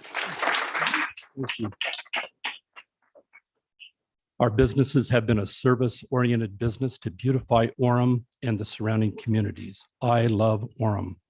I am sad to say that last year we seriously contemplated moving our business as well as our home out of Orem to Lehigh, Saratoga Springs area. This was motivated by prior Orem city elected officers' inability to listen and act in passing ordinances that allow businesses to prosper on State Street and allow residents to enjoy the quality of life that Orem once had. The prior Orem city elected officers did not have the backbone or the integrity to stand up and vote for the majority of the Orem residents who are against the current State Street master plan. This plan was devised and motivated by a small select group of individuals backed by developers with deep financial backing for personal gain and greed, not the average Orem resident who opposes this plan.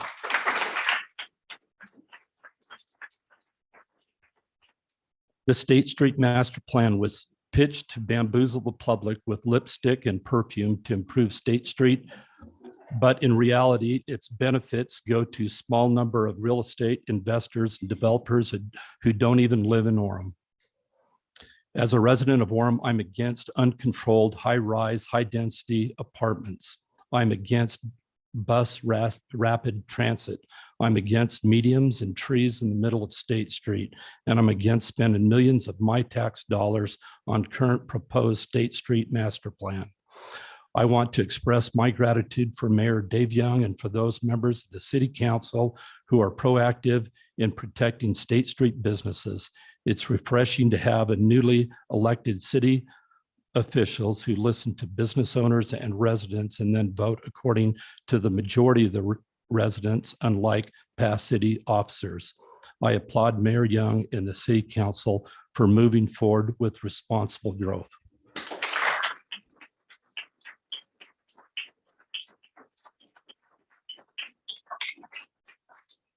I'm Bryant Christensen. I live at 1201 East, 1220 North. I just, and pardon my ignorance, but we have property in one of those areas, and I've sent, well, we've had 3 signed letters of intent to put eating establishments there with a drive-through, and they've come to the city. So I was just wondering if this is going to be possible again to have a drive-through along those areas. Could you answer that, Jason? So drive-throughs have always been permitted, but you could have the drive-through in the front now. So yeah. So we're back to the, okay. Thank you. Back to the way it was. Okay. Yes.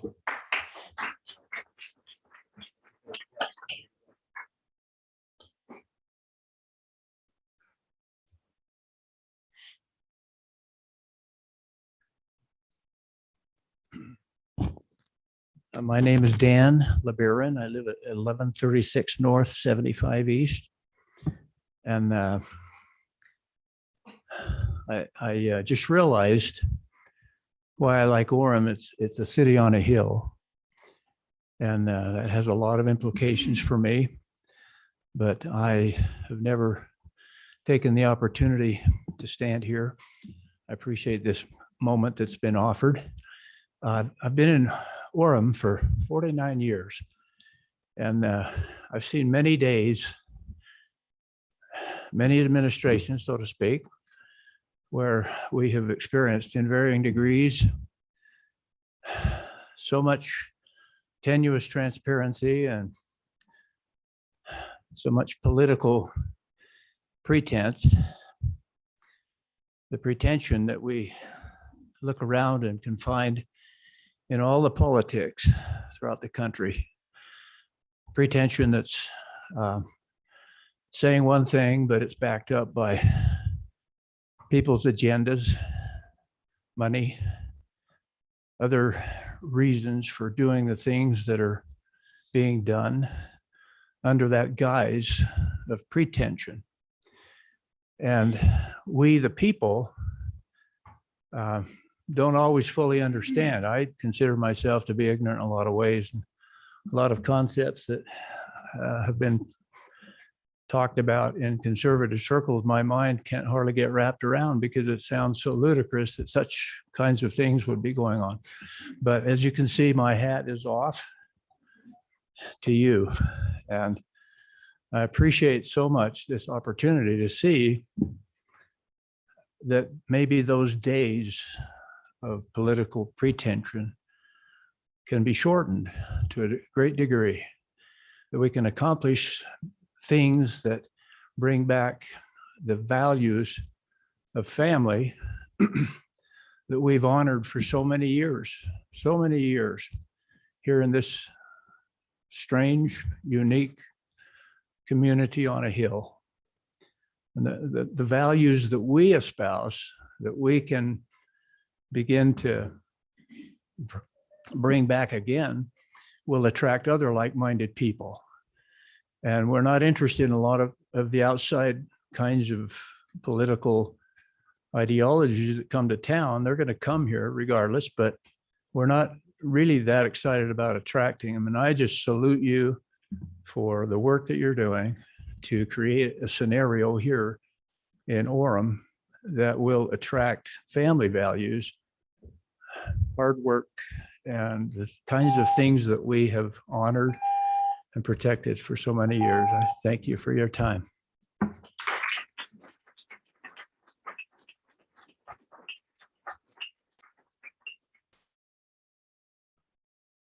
My name is Scott Dunaway. I live at 164 West, 1525 North in Orem.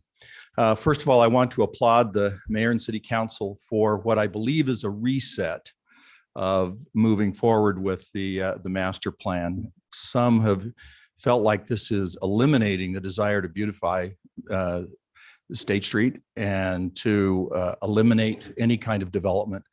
And I think a careful study of the issues understands that that's not the intention. So I'm grateful for this change. And as a resident who was going to be affected by a large development in the North Village area, I'm very grateful that we've returned to a wiser zoning. The question now, though, is what's going to happen moving forward? And I'd like to request that the city leaders and the professional staff of the city begin to consider some critical questions that need to be answered for what kind of city we want to look like over the next decade. There are issues pertaining to water that need to be addressed. Whenever there are more residents, and they're going to be in Orem, we need to consider whether or not we're going to have adequate water, and if there's going to be any additional costs that need to be distributed to the residents or those who are going to develop property. We need to consider what kind of transportation issues we want to have, particularly along State Street. What kind of public transportation do we want to have there? Do we want to leave it up to the state to determine what we're going to have? Or is this something that the city council and the planning commission ought to be reviewing ahead of time and taking initiative on? How are we going to handle the problem that we have of the need for more housing? But first, the question needs to be answered, what percentage of the city do we want to have as high density housing? That has to be decided first.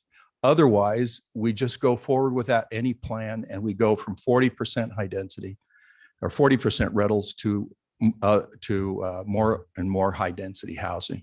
So there are critical questions that I hope that the mayor and city council and the planning commission will give careful consideration moving forward after this reset. Thank you very much.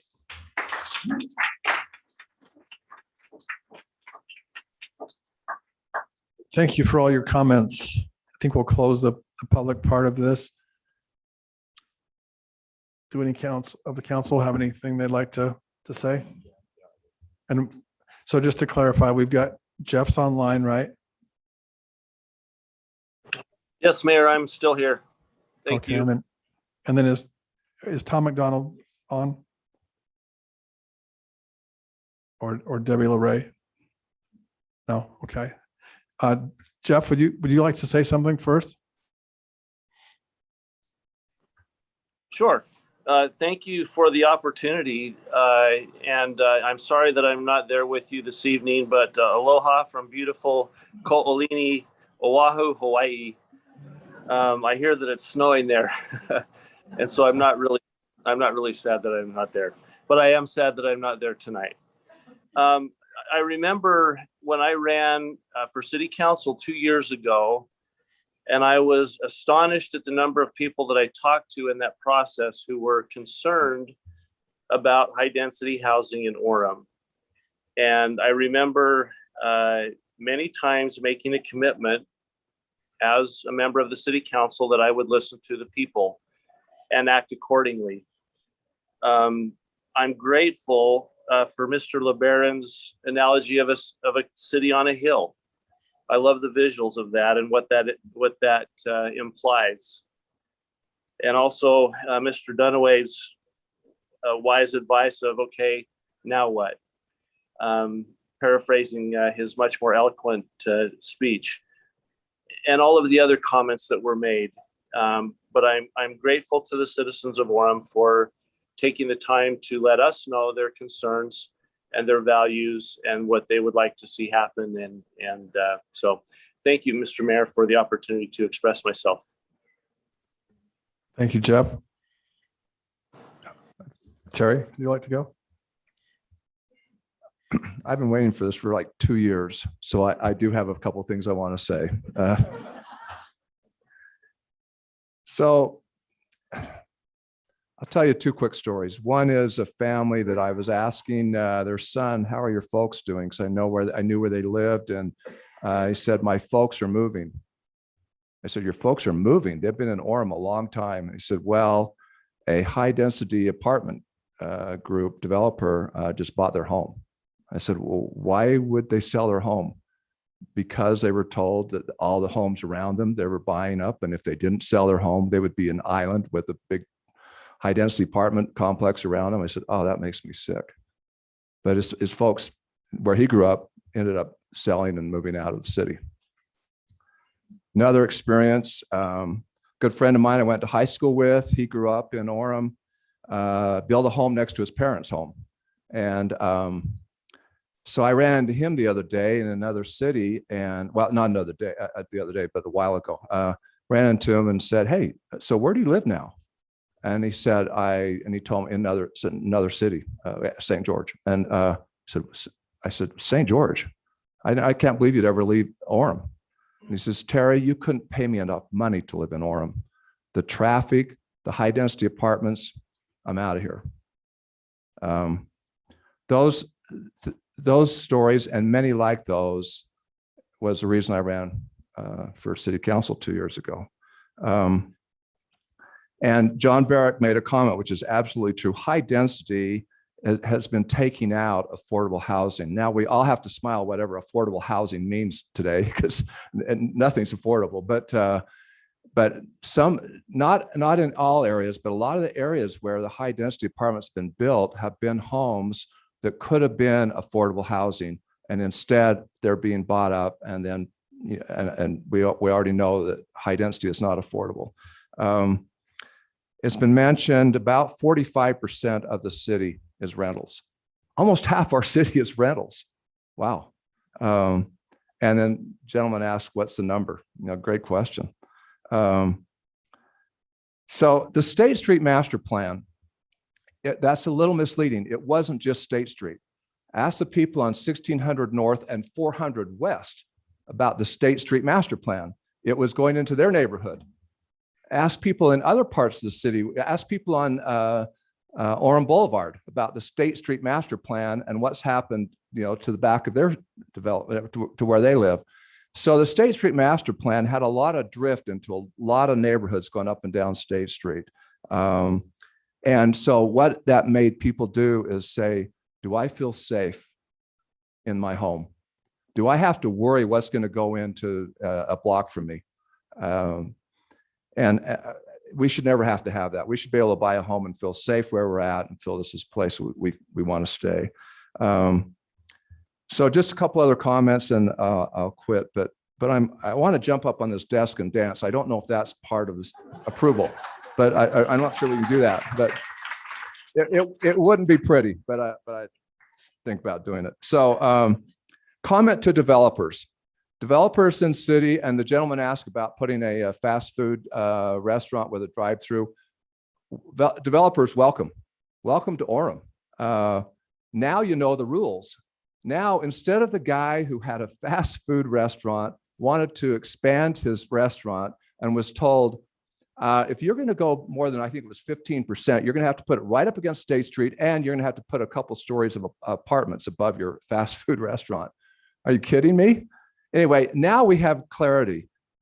Now we're not doing that. Now, State Street is for commercial, for retail, and it's a place that we do want to see it be beautiful. We do want to see trees and grass. We do want to see people do like Dale Cutler's place. If we took Dale Cutler's, what he's built on State Street, and everybody looked like Dale Cutler's, what a beautiful State Street we'd have. So, so now if you want to remodel, if you want to build a new building, you're going to find Orem is going to be user-friendly. We're going to help. We want to support that. We're not going to require you to put it in apartments and above your development. So now businesses know the rules, and they can say, we can come to Orem and we can make commitments to Orem because we know what we can and can't do. So this is a great victory, I think, for the homeowners and for the residents. It's a great victory for the people who live in apartments. They now know the rules as far as the apartments go. And for those folks that want to bring retail and commercial to Orem, we're open for business. So come. Thank you. Thank you. So as the newest Orem City Council member, I am very excited about the ordinance changes that have been proposed here tonight. Since I took office in January, this has been the #1 issue for the council, in my opinion. We have listened to citizen input and have worked hard in cooperation with our Orem City staff, which we appreciate the hard work that they put into making these changes. These ordinance changes will help to beautify and revitalize State Street and to protect our Orem neighborhoods. We're eliminating the unlimited building heights. We're increasing parking requirements and building setbacks. And those are all win-wins for Orem's State Street. We're also stopping high-density housing, as Terry said, from encroaching on our neighborhoods. I live in the 1600 North area, and that was a long year fight to try when we were made aware that it was able to go around the corner up to 400 West. That was a real shock to find that out. So we're grateful that those things have been changed. The beautification changes that we have proposed will make State Street a more inviting corridor, and I believe will help current business owners as well as encourage commercial development along State Street also. As I said, when I ran for office, 2 of the 3 critical issues that I based my campaign on were protecting Orem neighborhoods and wisely managing Orem's future growth. I spoke with many Orem citizens. I walked neighborhoods and saw many of you there, and I see many of you here tonight that I've spoken with during that time who have shared these concerns with us, and we appreciate that. And these concerns have related to State Street and how the high density housing and the traffic issues. And I just can't tell you, I'm just so excited to cast my vote tonight for these ordinance changes that will address these critical issues in Orem. And I want to give thanks to all of you for your commitment. This is your success. So thank you.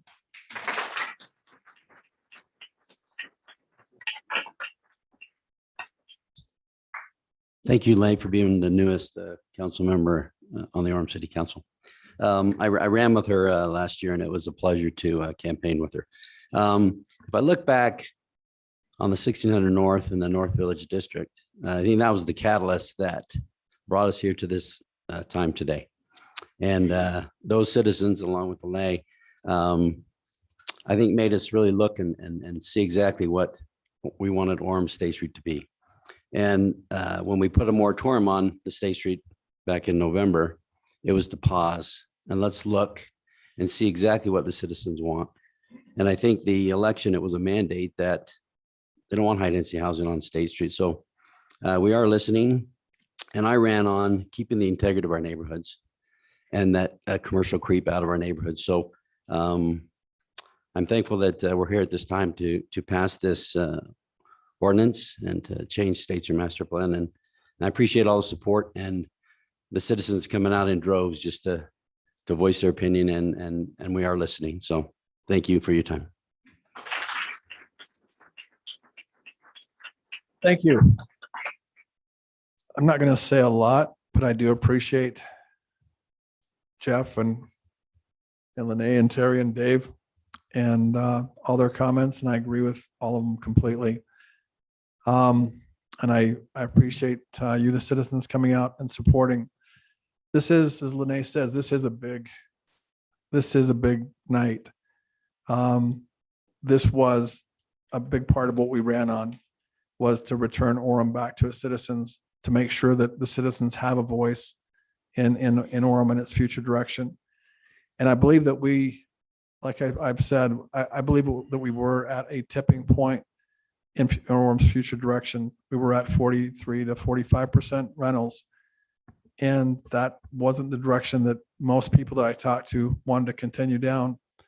I believe that in general, from the people I talked to, the most common denominator was people wanted to live in Family City, USA.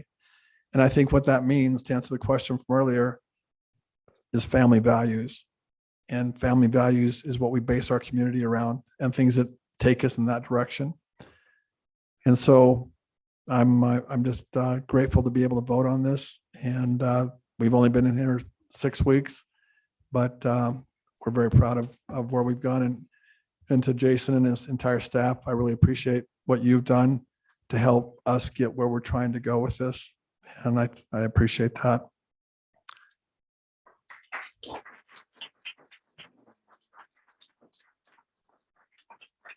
Okay, Mayor, I'd like to make a motion that the city council amend section 22-5-3A and the zoning map of the city of Orem by changing the zoning of properties within the hub district zones, the art district zones, the city center district zones, the Canyon Crossing district zones, and the North Village district zones to the C1, C2, C3, R6, R6.5, R8, PD1, PD30, PD37, PD39, and PD40 zones, and amending portions of section 22-8-8 pertaining to zone development standards along the State Street corridor. I'll second that. Just can I make one comment real quick? One clarification. So when you're making the motion to rezone those properties, could you just add that as shown in the maps, the zoning maps that were presented to you by Jason earlier? As shown in the maps shown by Jason Bench, as per Steve Rowe. And I'll second that. Aye. Aye. Aye. Aye. Aye. The motion passes.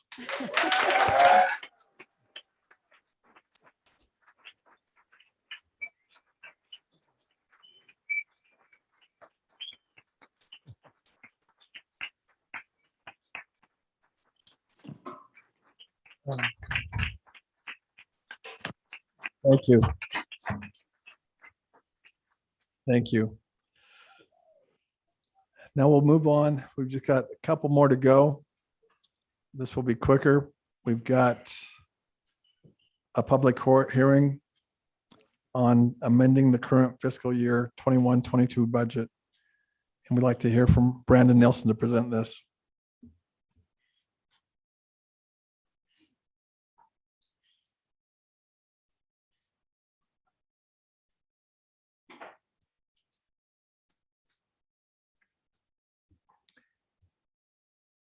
Sorry, sorry, that's about as big as I'm going to be able to get it.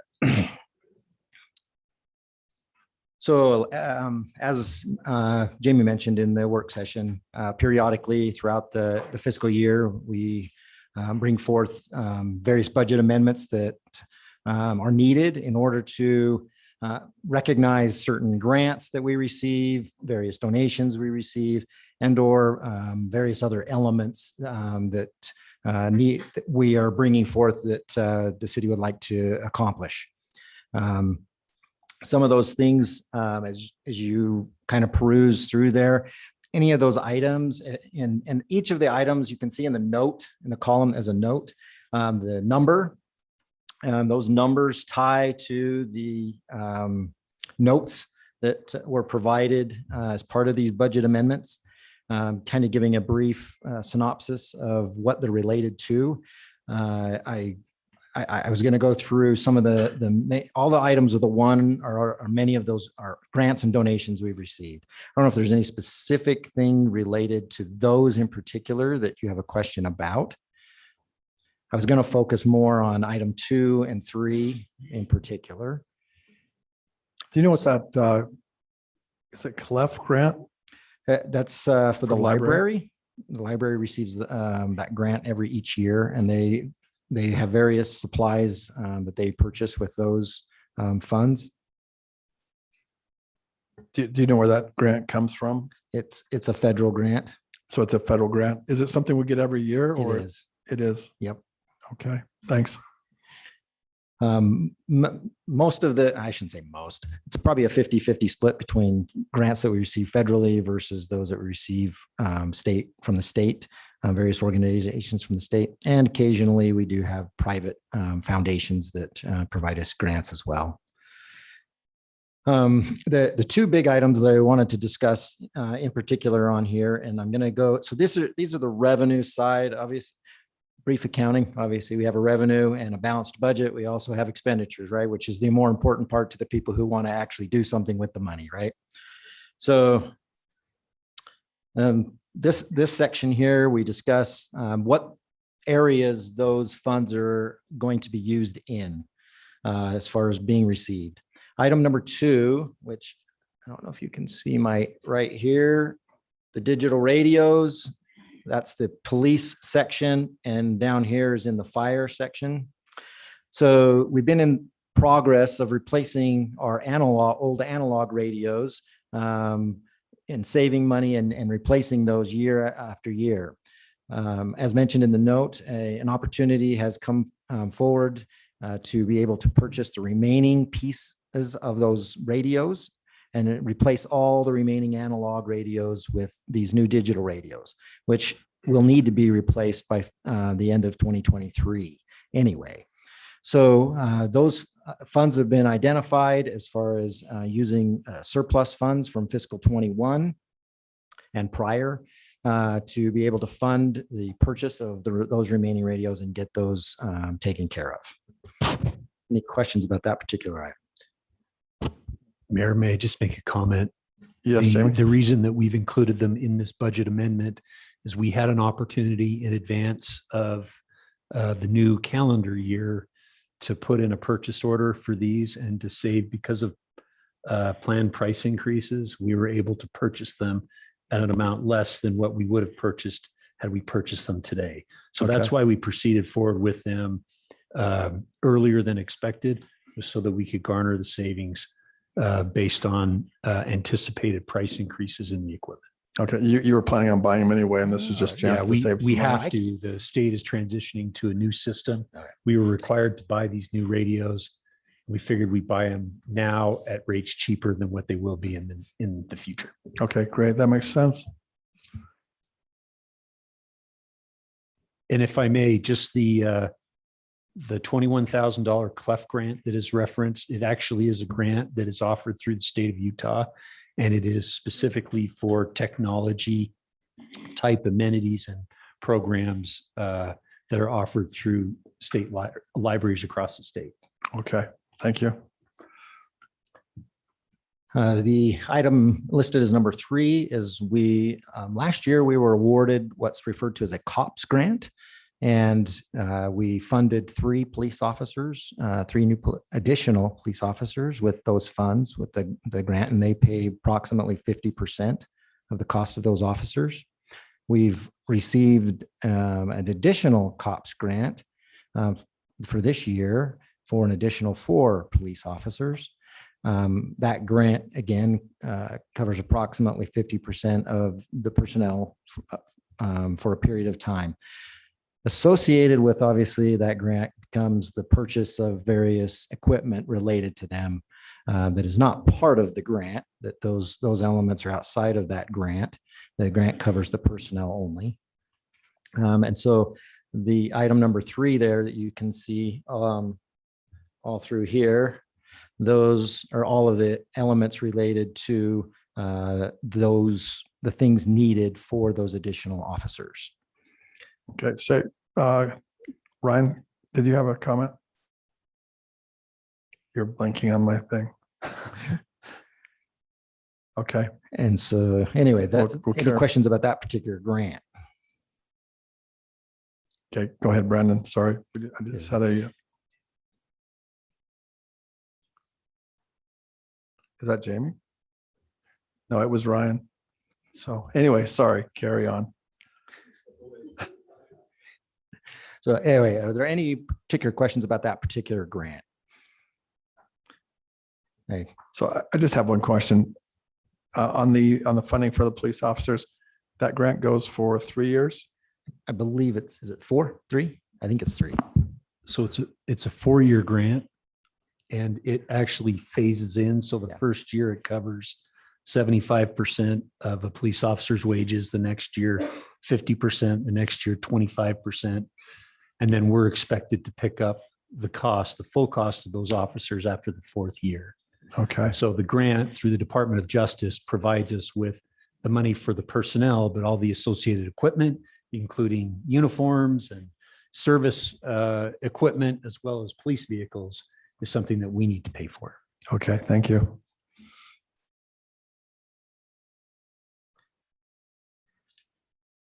And then I just several of the other items on there related to donations. Obviously, and I just want to point these out for the new members of the council and mayor. The Major Crimes Task Force, you will see that on there quite often. We have several grants that we receive each year. And then on top of that, they receive drug forfeiture money, evidence money, and various other funds from the FBI, the DEA, et cetera. And then those funds, as they have needs to use those, from anything from telephone pings, cell phone pings, to equipment, to various other vehicles and other equipment. As they have use of that money, then we come forth with a budget amendment to be able to put that in the budget so that they're able to spend it. So those are the items that I have brought before you as far as our budget amendments at this time. Any last questions for me on any of those elements? Any questions by the council? Sweet. Is there anyone from the public that would like to make a comment, or we'll open the public hearing if there is? Okay, we'll close the public hearing. And we'll move to a vote unless there's anything that anyone has a concern about or would like to talk about.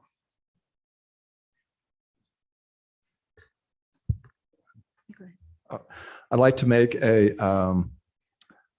let's see, where are we? A resolution that we approve the, is this order 8.5? oh, okay. Approve the ordinance amending the current fiscal year 2021, 2022 budget. Second. Aye. Aye. Aye. Aye. Aye. Jeff? The motion passes. Okay, thank you, Brandon. All right, we're down to the last item. We've got we have a resolution on the agenda for the Utah Lake Authority. And we're just going to have a discussion about where we're at on that.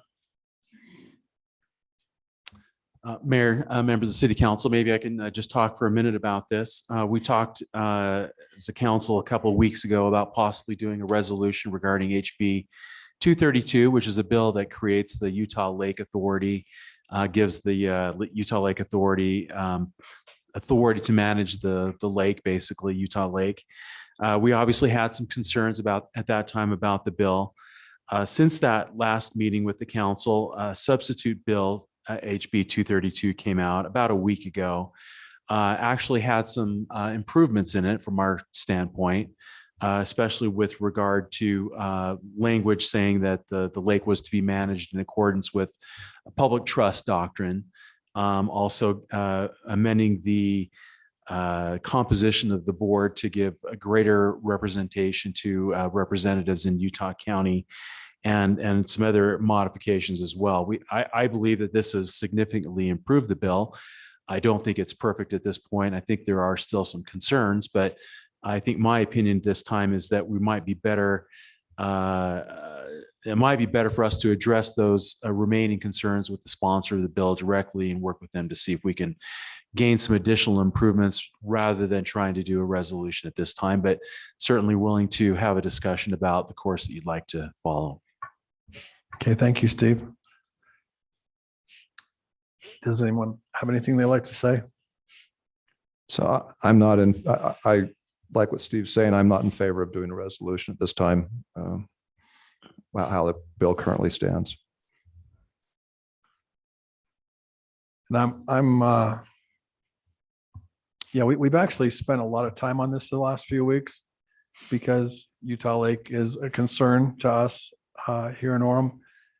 And as Steve talked about, the way the bill came out in the first place, we were not in favor of it.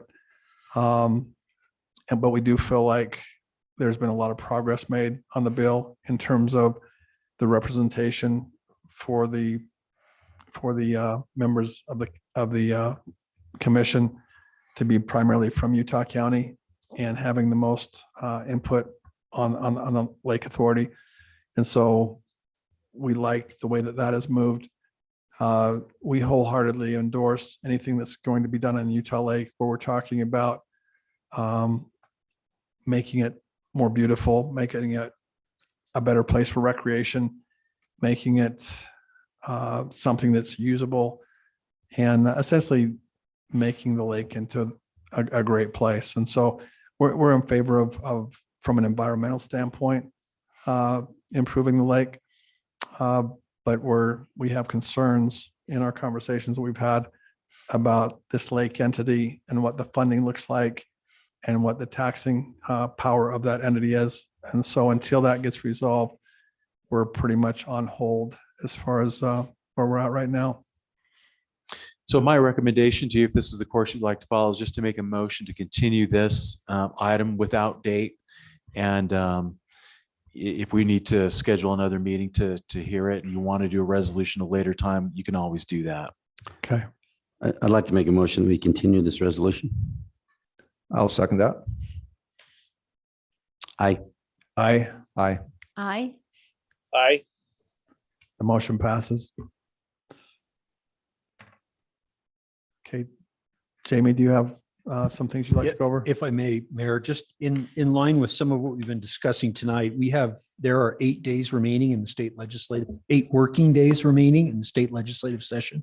The session adjourns on March 4th, which is a Friday. So a week from this Friday. There are still a number of bills that we continue to kind of watch and see how they are moving. For example, one of them is this Utah Lake Authority bill, which we've just talked about. That bill actually passed the House and is now in the Senate, and it's been assigned to a Senate committee. HB 399, which is a bill that relates to GRAMA, but it specifically relates to public safety and the ability for what is referred to as garrity rights or garrity statements to be kept confidential or to be kept within the framework of an investigation and not having to divulge them as part of an ongoing, as part of a grammar request.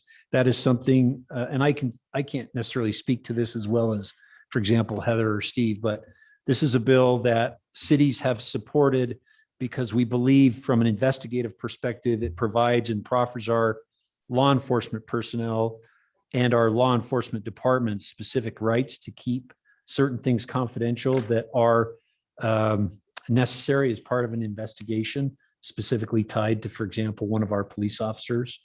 That bill is actually in committee and has passed through the House and is now in the Senate.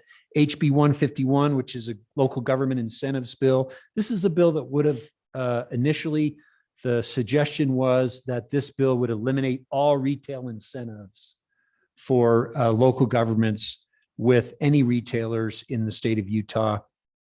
This bill has been significantly amended, and incentives are now provided or permitted, provided certain criteria are met associated with housing, mixed use development, and other types of infrastructure. So it has gone from being a across the board no incentives to now incentives provided certain parameters are met. And that bill is also in the Senate. In fact, that bill passed unanimously through the House. There are two areas that we are watching very closely, even with 8 days left in the session, 8 working days. There are still issues that have yet to be discussed in depth based on bills that we anticipate will be released here in the next couple of days. The first one relates to what we have called, or what we internally have affectionately called SB 34 plus. And those are housing affordability measures that were adopted 2 years ago by way of Senate Bill 34.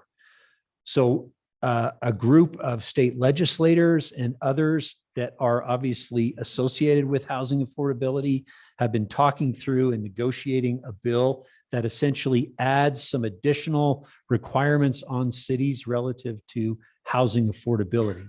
And really what we are hearing is the initial SB 34 bill of 2 years ago focused on expectations as to cities and what they were expected to do. Now this update in many respects focuses more on execution. Okay, now that we have these specific expectations, what are you specifically as communities doing to meet those standards that we have set? So that bill has yet to be released. We anticipate that it will be released. It has to be released by the beginning of next week. But we anticipate that that is going to be a big topic of conversation for all local governments across the state here towards the end of the session. Another bill that we are watching very closely, again, not released, relates to what we call station area plan requirements. So there is a proposal by legislators to require certain land use expectations in areas in and around transit stations. And transit stations, from what we understand, include everything from a front runner station to a track station to a bus rapid transit station. So if you have a city like, for example, Orem, that has one of these transportation resources in your community, tracks, front runner, or BRT, then you may be expected to meet certain development requirements in and around stations along those transit stops.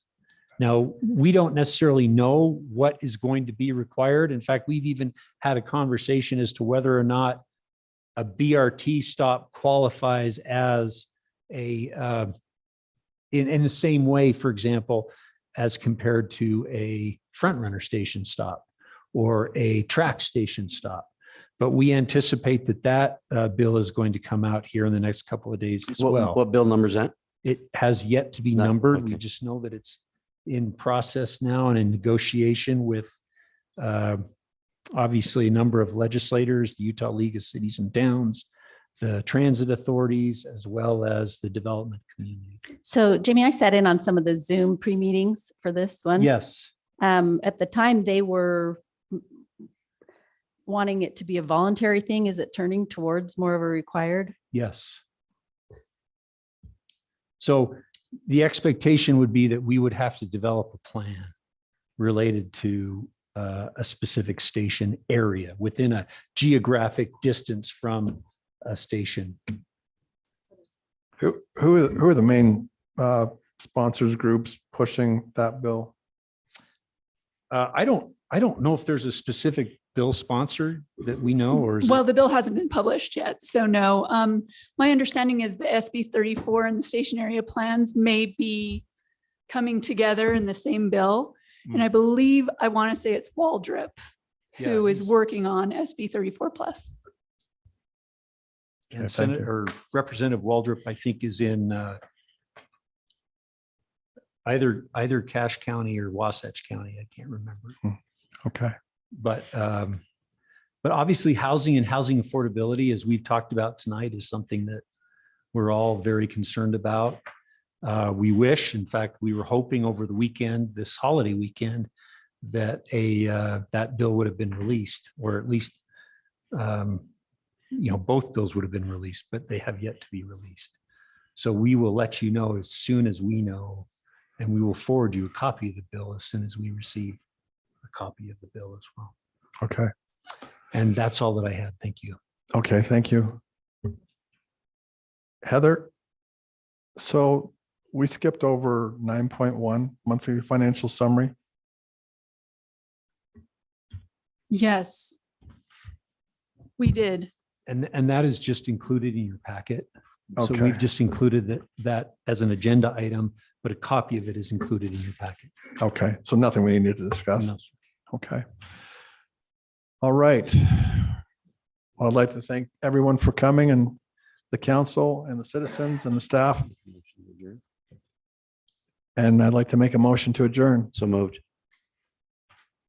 Second that. Aye. Aye. Aye. Aye. Aye. Have fun, Jeff. The motion passes. Yes.